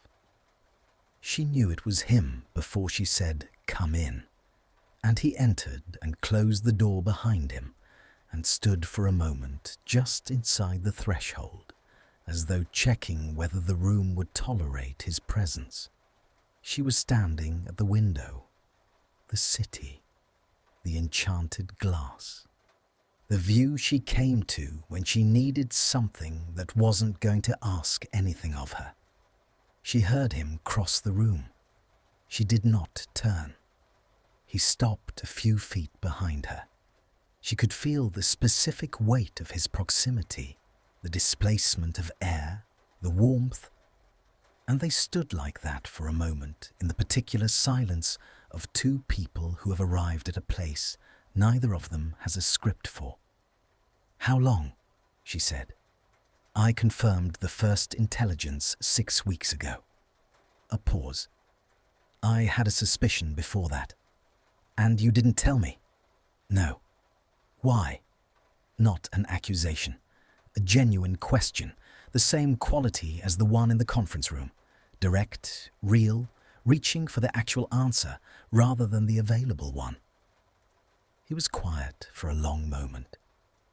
Outside, London moved in its perpetual indifferent motion, and the sky was the high pale blue of winter, and a flock of starlings crossed the enchanted glass in a dark wave and disappeared. "Because you would not have believed me," he said. "Not then. Not coming from me." The truth of this landed without softening, because she did not have the energy tonight for softened things, and because it was true. She would not have believed him 6 weeks ago, 8 weeks ago, standing in her office with his formal request and his professional obstruction and the 11-year history of everything they had been to each other. She would have heard it as an attack on someone she trusted. She would have been wrong. She had been wrong anyway about the other thing, so the ledger of her wrongness on this evening was already comprehensive. "The paperweight," she said. "Yes." "The security review." "Yes." "The conference room, the clause." She turned from the window. He was closer than she'd calibrated from the sound of his footsteps. 2 feet away, perhaps less, standing in the middle of her office in the mid-morning light, with his hands at his sides, and his expression open in a way she had never seen it before. Open in the way of something that has stopped being defended. "Everything you did in the past 6 weeks, all of it was... you were..." She stopped. The sentence had too many endings, and none of them felt adequate. "Yes," he said. She looked at him. She really looked, the same way she had looked in the conference room, in the amber light, searching for the small print, except that now there was no small print. The text was on the surface, legible, written in the specific and undeniable grammar of 6 weeks of quiet, methodical, entirely undisclosed protection. "You could have told me," she said. "At some point. You could have simply..." "When?"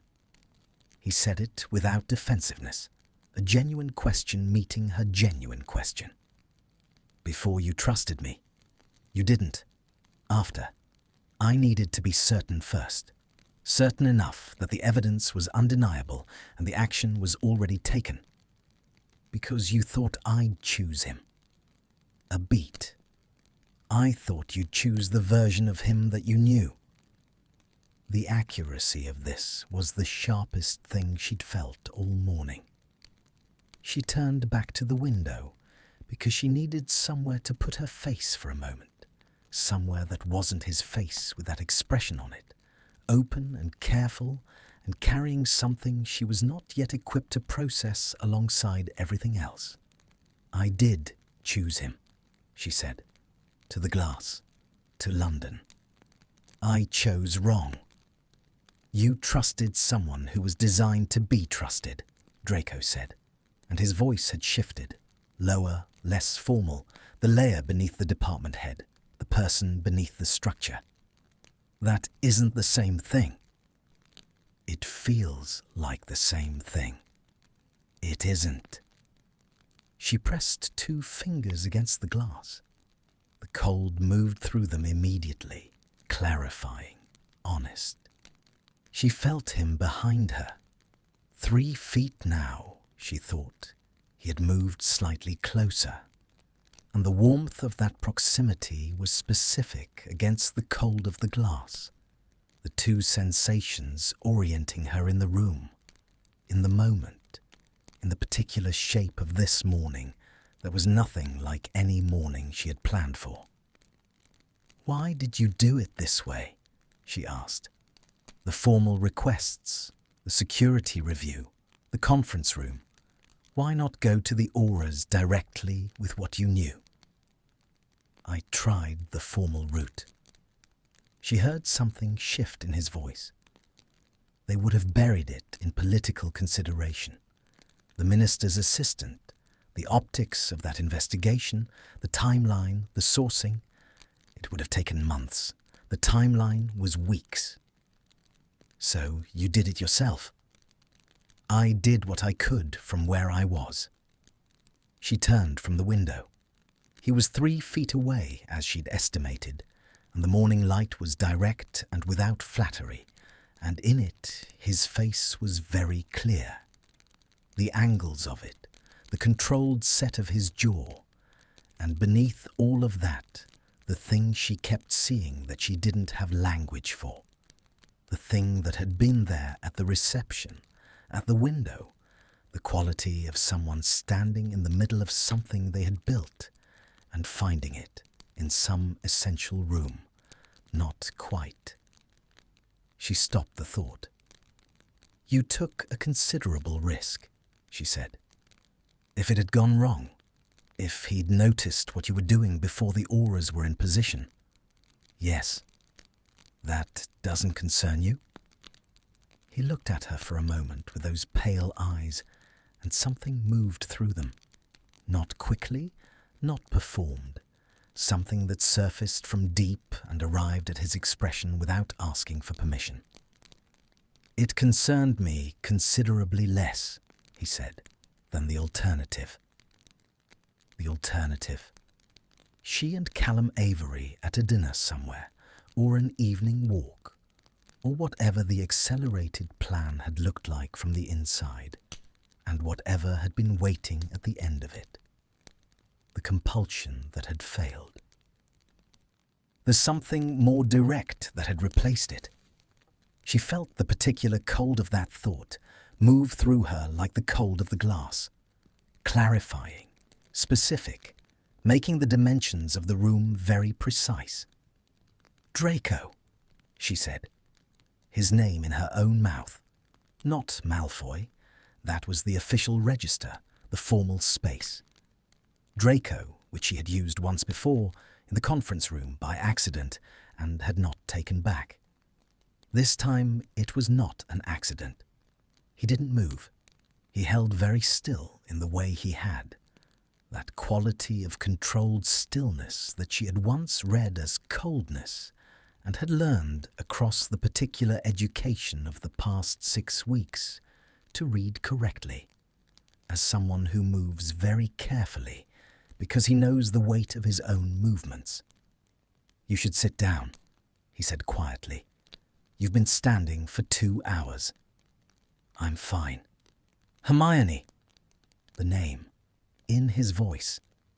She had heard him say it twice, once in the corridor this morning when everything had rearranged itself, and now here, in her office, in the mid-morning light, with the city moving beyond the glass, and the memo still waiting patiently on the floor near the bookcase. She sat down, not at the desk, on the small sofa against the east wall, the one she never used, because using it during the workday felt like a concession she couldn't afford. She sat on it now. Her hands were in her lap. She looked at them. The sofa dipped slightly as Draco sat at the other end of it. Not close, not far. The exact distance of someone who has calculated, with great precision, both what is appropriate and what is true, and has chosen a position that honours both. They sat. The room sat around them. London moved. The memo waited. And Hermione Granger, who had spent 13 months being adequate in all the rooms of her life, and who had trusted the wrong person with the most carefully guarded part of herself, and who had been protected from the consequences of that trust by someone she had spent years not trusting. She sat on the sofa she never used, and she breathed, and she let the morning be what it was. Beside her, at the exact right distance, Draco said nothing. It was, she thought, the most articulate silence she had ever sat inside. 3 days passed before she went looking for him. Not because she needed time to recover, or not only that, not primarily that, though the recovery was its own quiet project, proceeding in the background of everything else the way certain kinds of repair proceed, invisibly, structurally, in places you can't directly observe. The Wizengamot had required a formal statement. The Aura office had required 3. The Prophet had required nothing except the particular endurance of reading one's own name rendered inaccurate in 12 inches, which was a skill she had developed and never fully made peace with. The Ministry had been, for 3 days, the particular variety of chaos that organizes itself around a fixed point. In this case, the fixed point being her office, her assistant's empty desk, the golden cord of a ministry-grade restraint that everyone had either witnessed or heard described in enough detail to feel they had witnessed it. She had managed it. She had managed it the way she managed everything, with the full weight of her competence applied to every available surface, leaving no gap through which the unmanaged thing could enter and be seen. The unmanaged thing waited. It was patient. It had, she suspected, been patient for longer than she'd realized. She found him on the 8th floor. Not the conference room, a different space, further along the corridor, a narrow office he maintained for the purposes of what he called adjunct review, which appeared to mean work he did not want, conducted in his primary office under the gaze of his department. The door was ajar. She could see light through the gap, the particular quality of late afternoon light in a room with a north-facing window, cool and indirect, without the amber warmth of her own office's south-facing glass. She stood outside the door for a moment. She was aware, with a specificity she found simultaneously useful and inconvenient, that she was nervous. Not the nervous of a difficult meeting or a contested vote. She had processed those varieties into something that functioned like composure through sheer accumulated exposure. This was the nervous of something unscripted, the nervous of having decided to do something that she could not prepare for with research or precedent, or the particular intellectual bracing she applied to uncertain situations. She knocked. 3 beats. "Come in," he said, and she pushed the door open and entered. He was at the desk, not sitting exactly, more occupying the chair in the way of someone who had been still for a long time, and whose stillness had become indistinguishable from the furniture. There were files open in front of him and a quill in his hand, though the quill had not been moving recently. She could tell from the slight dryness of the nib. He looked up when she entered, and something moved through his expression. Quickly, almost too quickly to read. But she was paying attention in the particular way she had been paying attention to him for weeks, without fully acknowledging that she was. What she read was relief. "Granger," he said. Then, correcting himself, or not correcting precisely, but choosing, "Hermione." "I'm interrupting," she said. "Yes." He set the quill down. "Sit down." She sat in the chair across from the desk and looked at him, and he looked at her, and neither of them reached for the comfortable structure of official business. There was no file between them, no pretense of agenda, just the north-facing light and the old stone walls, and the particular quality of a silence that was waiting for whoever spoke first to decide what this was going to be. She had decided, on the walk from her office to this room, that she was going to be honest. The decision had cost her something. Not the honesty itself, which she had always preferred even when it was difficult, but the specific variety of honesty required here, which was the kind that didn't have the protection of being about facts. Facts she could manage. This was about something without edges, something that resisted the precise language she used as her primary instrument, and the resistance of it had made her palms damp and her jaw tight in a way she had addressed by squaring her shoulders and walking faster. "I've been thinking," she said, "about the sequence of it." He waited. He was very good at waiting. She had noted this before and noted it again now, the quality of his waiting, which was not passive but active, a form of attention that gave the other person room to arrive at what they were saying without rushing the arrival. 6 weeks, she said. That you knew. And in those 6 weeks, the security review, the conference room, the formal requests, all of it was, you were building something. Around me, to keep me. She stopped, started again. And I was fighting you at every point, treating it as obstruction, as... You couldn't have known, he said. I know I couldn't have known. That isn't the point. She pressed her hands together in her lap.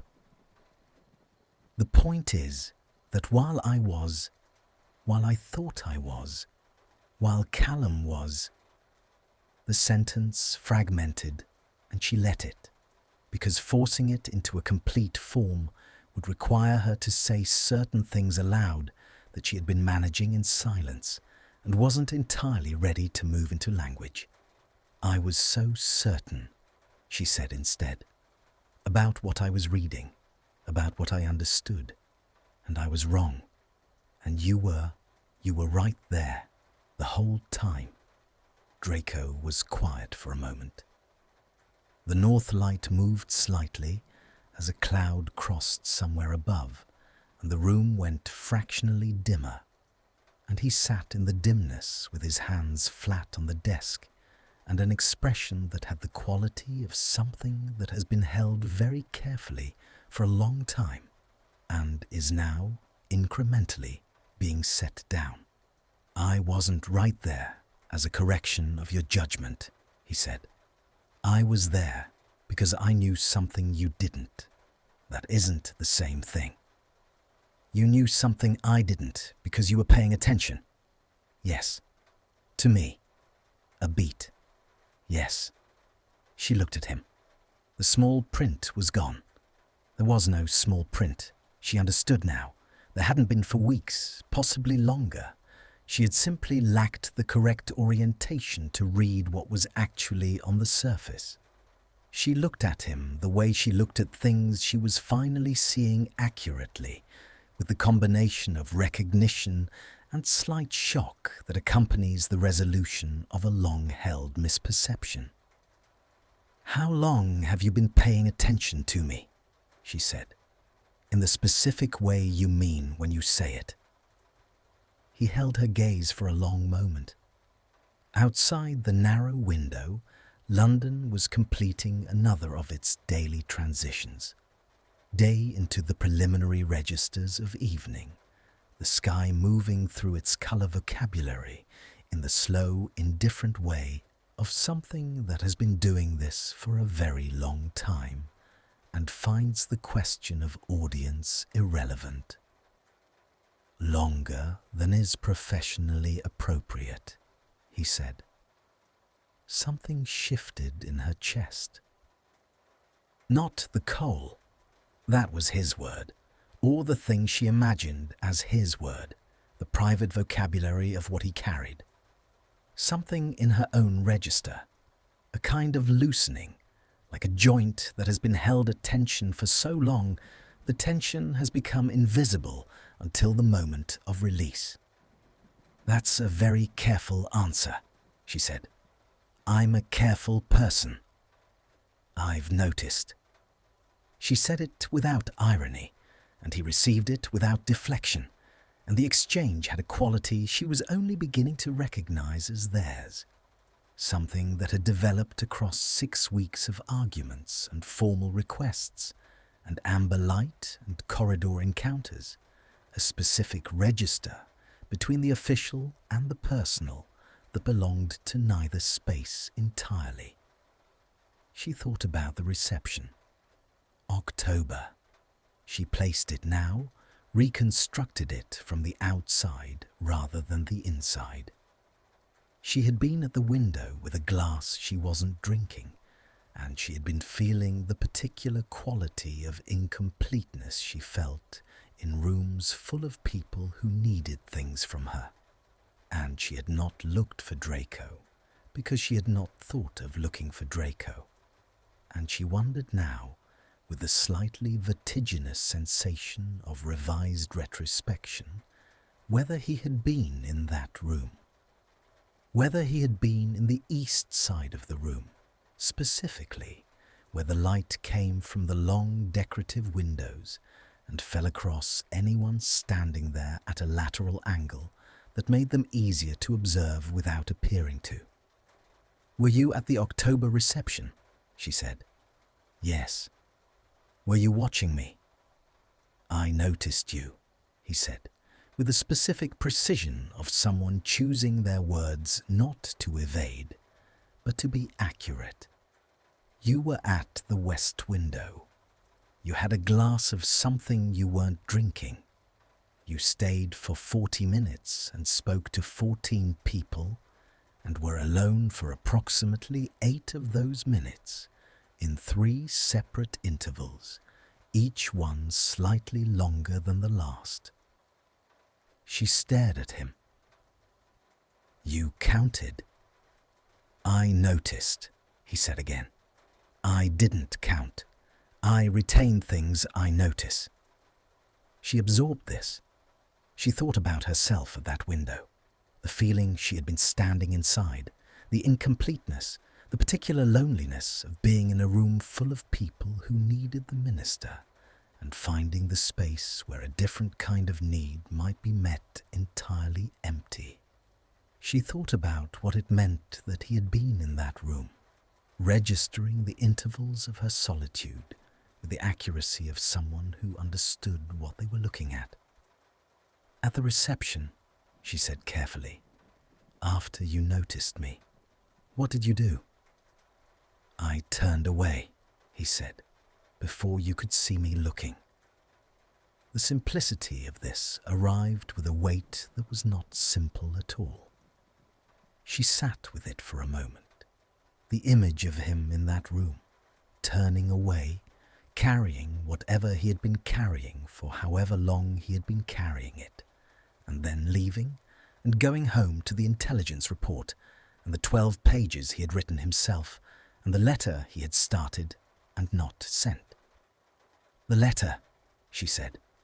He went very still. "I don't know about a letter," she said quickly. I'm inferring. From the way you didn't send one, but you wrote one." A long pause. The cloud had moved and the north light had returned, cool and specific, and in it his face was very clear. "Yes," he said, To me. Yes. What did it say? He was quiet for long enough that she thought he wasn't going to answer, and she was preparing to not push. She had decided on the walk here that she was going to be honest, not excavating, that there was a distinction. When he said quietly in the register that was below the department head and below the controlled surface, it said that there was something in your office that didn't belong there, and that I was aware you had no reason to take my word for anything. He paused. It said other things. It was unfinished. What other things? He looked at her. She looked at him. The room held them in its cool light, patient as stone. That I had been watching you, he said, manage everything for 13 months. Every session, every vote, every piece of legislation that mattered. Every morning at 7 and every evening well past midnight. And that it registered. What you were doing. What it cost. His jaw moved slightly, a small tension quickly controlled. And that I found, at some point I can't precisely locate, that the registering had become something I had not budgeted for. She was very still. Something you had not budgeted for, she repeated. Yes. That is, she said after a moment, the most Draco Malfoy way of describing a feeling that I have ever heard. Something happened to his face. Something she had never seen happen to it before. Something that began at the corner of his mouth and moved through his expression with the unstoppable quality of light finding water. It wasn't quite a smile. It was the precursor to a smile, the thing a smile is made of before it fully arrives, and it transformed him in a way that made her throat feel strange. Yes, he said. Probably. She stood up. She did this without fully planning it, moved by something below the level of decision, and she walked around the desk, not quickly, not with any particular dramatic intention, but with the directness of someone who has identified where they need to be and is simply going there. He turned in the chair to follow her movement, and when she stopped, she was standing beside him rather than across from him, the desk no longer between them, the north light falling across both of them equally.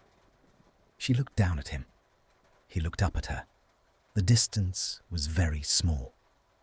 The thing I find strangest, she said, is that I said I almost trusted you in the conference room, and I was wrong about that too. He didn't move, held still in the particular way of someone who has learned the weight of his own movements and is being very careful. Wrong how? He said, very quietly.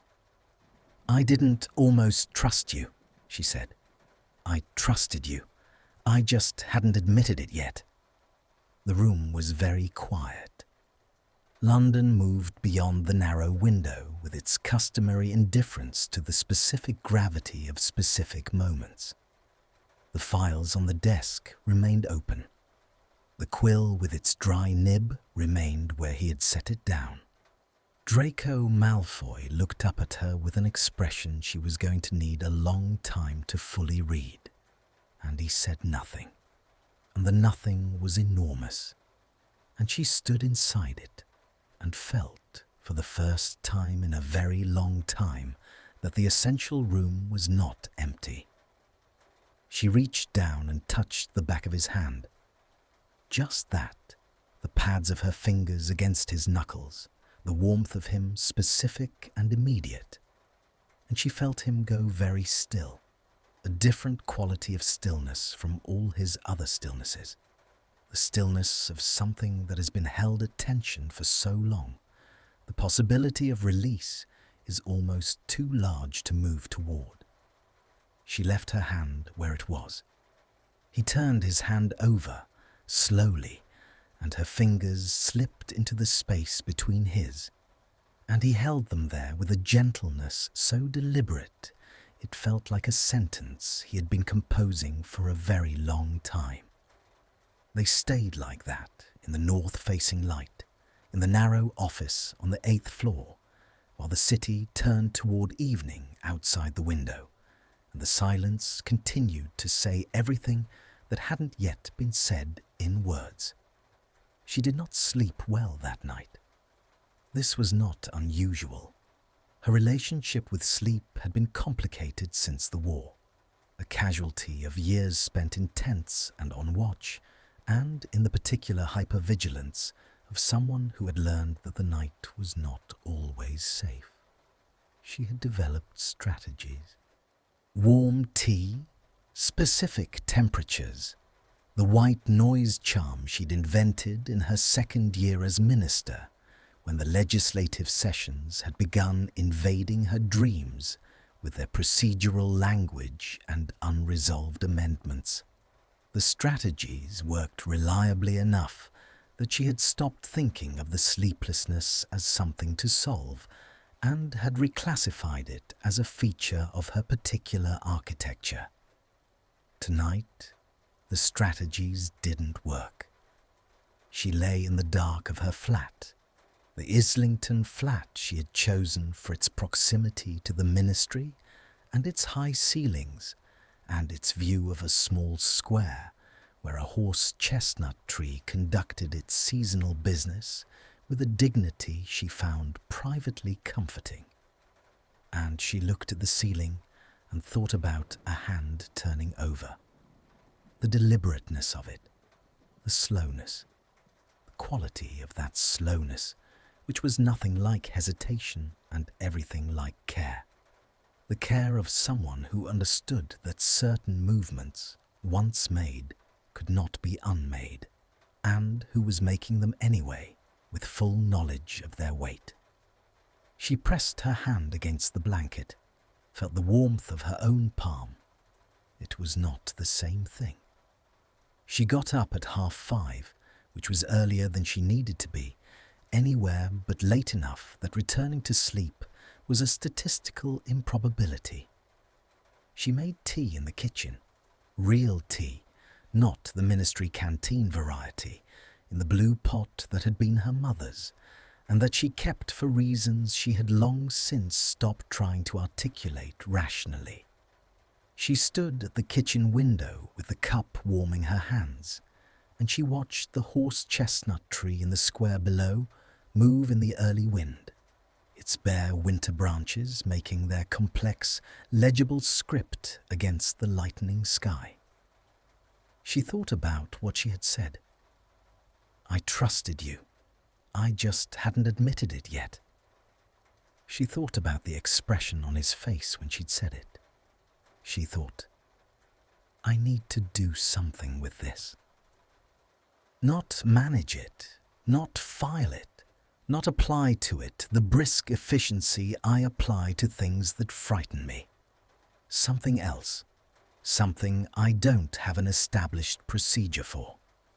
The thought was simultaneously clarifying and terrifying, which she had come to understand was the reliable signature of things that mattered. She arrived at the ministry at 7. His department opened at 8, which she knew because she had not checked his schedule. She had simply, in the course of her normal administrative awareness of interdepartmental logistics, noted the operational hours of all Level 3 departments. This was entirely ordinary. She declined to examine it further. She spent the hour between 7 and 8 doing actual work.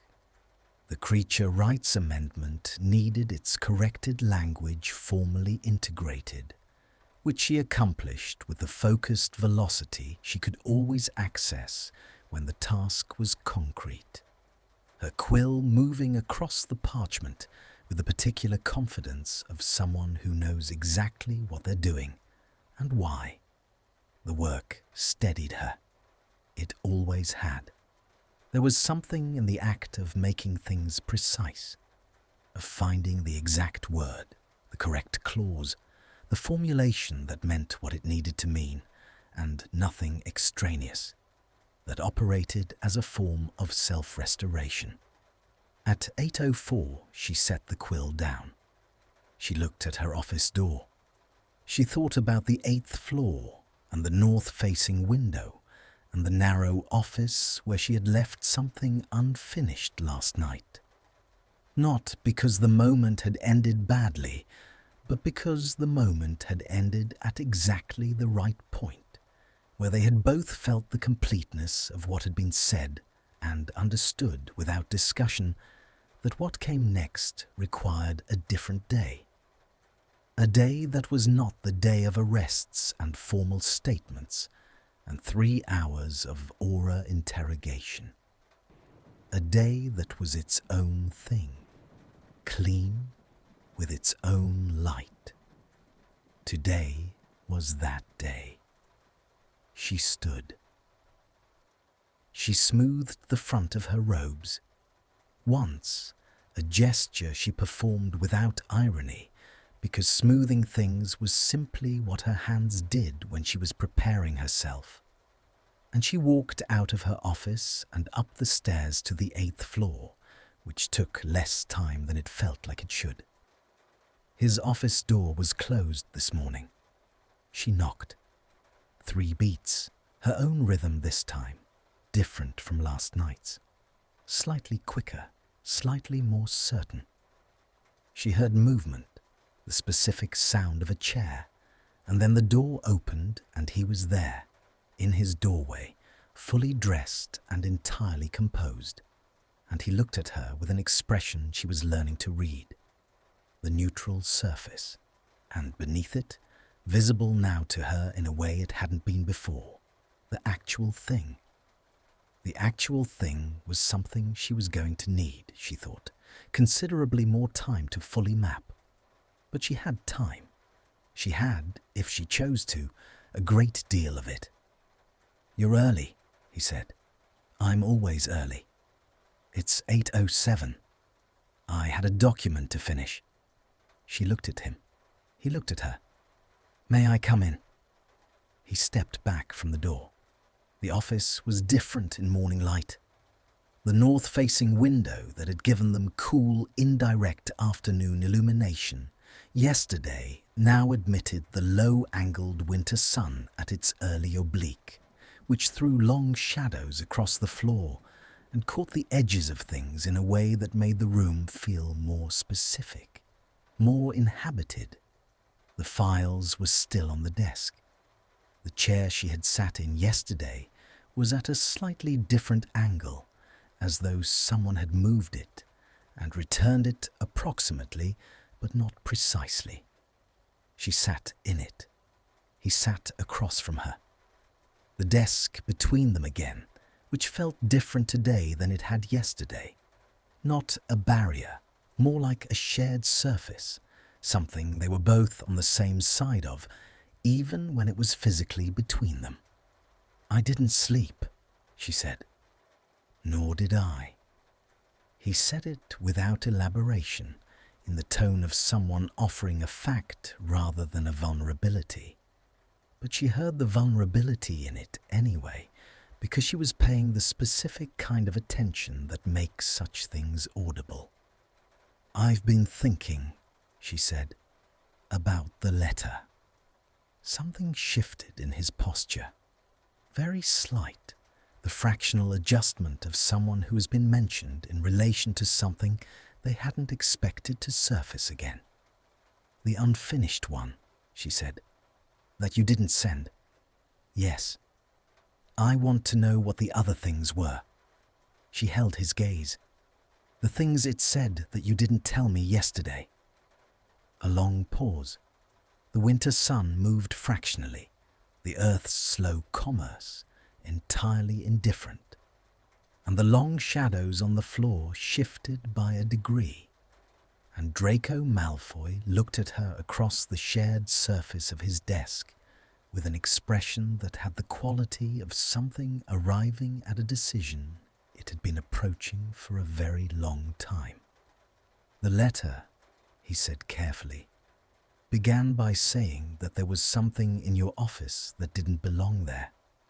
He paused, and it ended, in the version I was writing when I stopped, by saying that there was something I hadn't accounted for in my own arrangement of things, something I had found in the process of all of it, all of the past months. What something? She said, very quietly. He looked at her. He was, she understood, not a man who said things easily, not the things that mattered, not the things that cost. And what she was asking him to do was to say one of those things in the plain language of mourning, without the cover of darkness or emergency, or the ambient protection of ambiguity. She understood this, and she asked anyway, because she had decided on honesty, and honesty required her to offer him the same request she was making of herself. That I had been, he said slowly, for a considerable time, conducting myself as though my regard for you was a thing I could keep in a separate room, managed, contained, not acted upon, not examined too closely, simply present and controlled. He paused. The letter was where I discovered that the room had stopped being separate. The morning was very still. Outside, London moved. The horse chestnut tree in the square she couldn't see from here was probably doing its winter thing, its bare branches making their script, legible to anyone who knew how to read it. "Draco," she said. He looked at her with those pale eyes, winter pale, and in the morning light they were not cold. She had stopped reading them as cold somewhere in the middle of the past weeks, had recalibrated, had found beneath the pallor a quality more like clarity than ice, the colour of something that sees very well in low light. She stood. She walked around the desk. He tracked her movement with that absolute attention he had, the attention that gave her the sensation of being fully perceived rather than merely observed. And when she stopped, she was beside him, as she had been last night, the desk no longer between them. She reached out and touched his face. Not the back of his hand, not the careful geometry of fingers finding the spaces between fingers. His face, her palm against his jaw, the warmth of him, immediate and specific, the slight roughness of morning against her skin. He went very still. The particular stillness of last night and something beyond it, the stillness of someone who has stopped managing the distance between what they contain and what they allow to exist in the world. He raised his hand and covered hers, not removing it, holding it there against his face with the same deliberateness he brought to everything, and she felt the pressure of his hand over hers, and felt the warmth, and felt the specific, unambiguous reality of standing in a room with another person and being, for the first time in a very long time, exactly where she was supposed to be. "The letter," she said softly. "You should have sent it." "It wasn't finished," he said. His voice was lower than usual, with the particular quality of a voice that is being careful with itself. "Finish it now." He looked at her for a long moment. The pale eyes, the clear winter light, the expression that had no performance left in it, that was simply what it was, which was the most complex and most legible thing she had ever tried to read on a human face. He stood. He was taller than her by enough that when he stood, the geometry of the room changed. She had to tilt her chin slightly, and his hand moved from over hers to her wrist, a light encircling, not restraining, orienting. The space between them was very small. The morning was very still. The letter would have said, he said quietly, that I had spent 13 months watching you carry something that should have been shared, and that I had spent a considerable portion of my life being precisely the wrong kind of person to offer to share it, and that I was aware of both of these things, and that I was still asking. She felt the words arrive in her chest with the weight of everything behind them. The 12 pages he'd written alone in the early hours, the wandless extraction in her anteroom, the conference room, and the amber light and the corrective language for a clause that needed fixing, and all the formal requests, and the 3 beats on her door, and the specific deliberateness of a hand turning over. Asking what exactly? She said, barely above a whisper. To be, he said, the right kind of person. For you. She closed the remaining distance. She kissed him the way she did things that mattered, with her full attention, without reservation, precisely and without hesitation. His hand moved to her face, the mirror of what she had done, palm against her jaw, and she felt the warmth of it as something that had been waiting at the edge of the room for a very long time and had finally been permitted to enter. The kiss was not brief. It was not dramatic.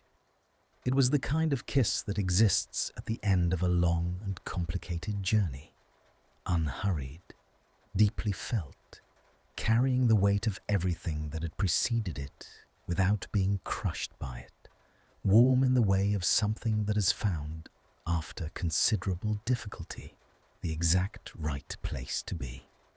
When they separated, it was by very little, an inch, perhaps less, the geography of a breath, and she kept her eyes closed for a moment longer, feeling the particular quality of the air between them, which was different now in a way she couldn't have described technically, but knew with absolute certainty. She opened her eyes. He was looking at her with an expression she had never seen on any face before. Not triumph, not relief exactly, though relief was present. Something quieter and more fundamental. The look of someone who has been carrying something alone for long enough that the act of setting it down in the presence of another person is itself almost too much to hold. The letter, she said softly. Consider it received. Something happened to his face. The thing she had seen yesterday, the thing that began at the corner of his mouth. It arrived fully this time, a smile that was real and slightly wondering, and transformed him in the way of things that have been kept too long in the dark and have forgotten what they look like in light. She reached up and smoothed the lapel of his robes. A small, ordinary gesture without ceremony. His hand found hers again, covered it, pressed it briefly against the fabric above his heart. They stood in the morning light of the narrow office on the 8th floor, in the cool north-facing clarity, in the specific and ordinary warmth of 2 people who have finally stopped pretending the space between them is empty. Outside, London continued its perpetual business. Muggle and magical, the hidden and the visible, the most essential structures, the ones you couldn't see until you knew how to look. On the desk behind them, the files remained open. The work remained. The amendment, the bill, the endless architecture of a world that required constant rebuilding. It would be there in 20 minutes. It would be there in an hour. For now, there was this. The morning and the light and his hand over hers, and the simple, enormous, entirely unmanaged fact of it. She did not reach for her quill. For the first time in 13 months, the ministry could wait. This story started with a simple question.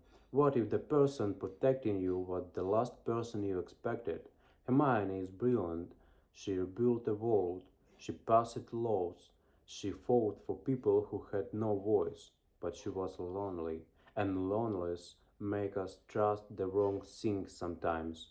We all do that. We choose warmth over truth. We choose what feels safe over what actually is. Draco never announced it himself. He didn't say, I will protect you. He just did it, quietly, in the background, without asking for anything back. That is a rare kind of person. The kind we don't always recognize until it's almost too late. This story is not really about magic, it's about the moment you realize someone has been paying attention to you, truly paying attention, for a very long time, and you never notice it because you were looking someone else. I think we all have a Draco in our lives, someone we overlooked, someone who has just there, steady, silent, watching. Maybe it's time to look again. Thank you for listening to this story. It was written with a lot of care and a little bit of hope.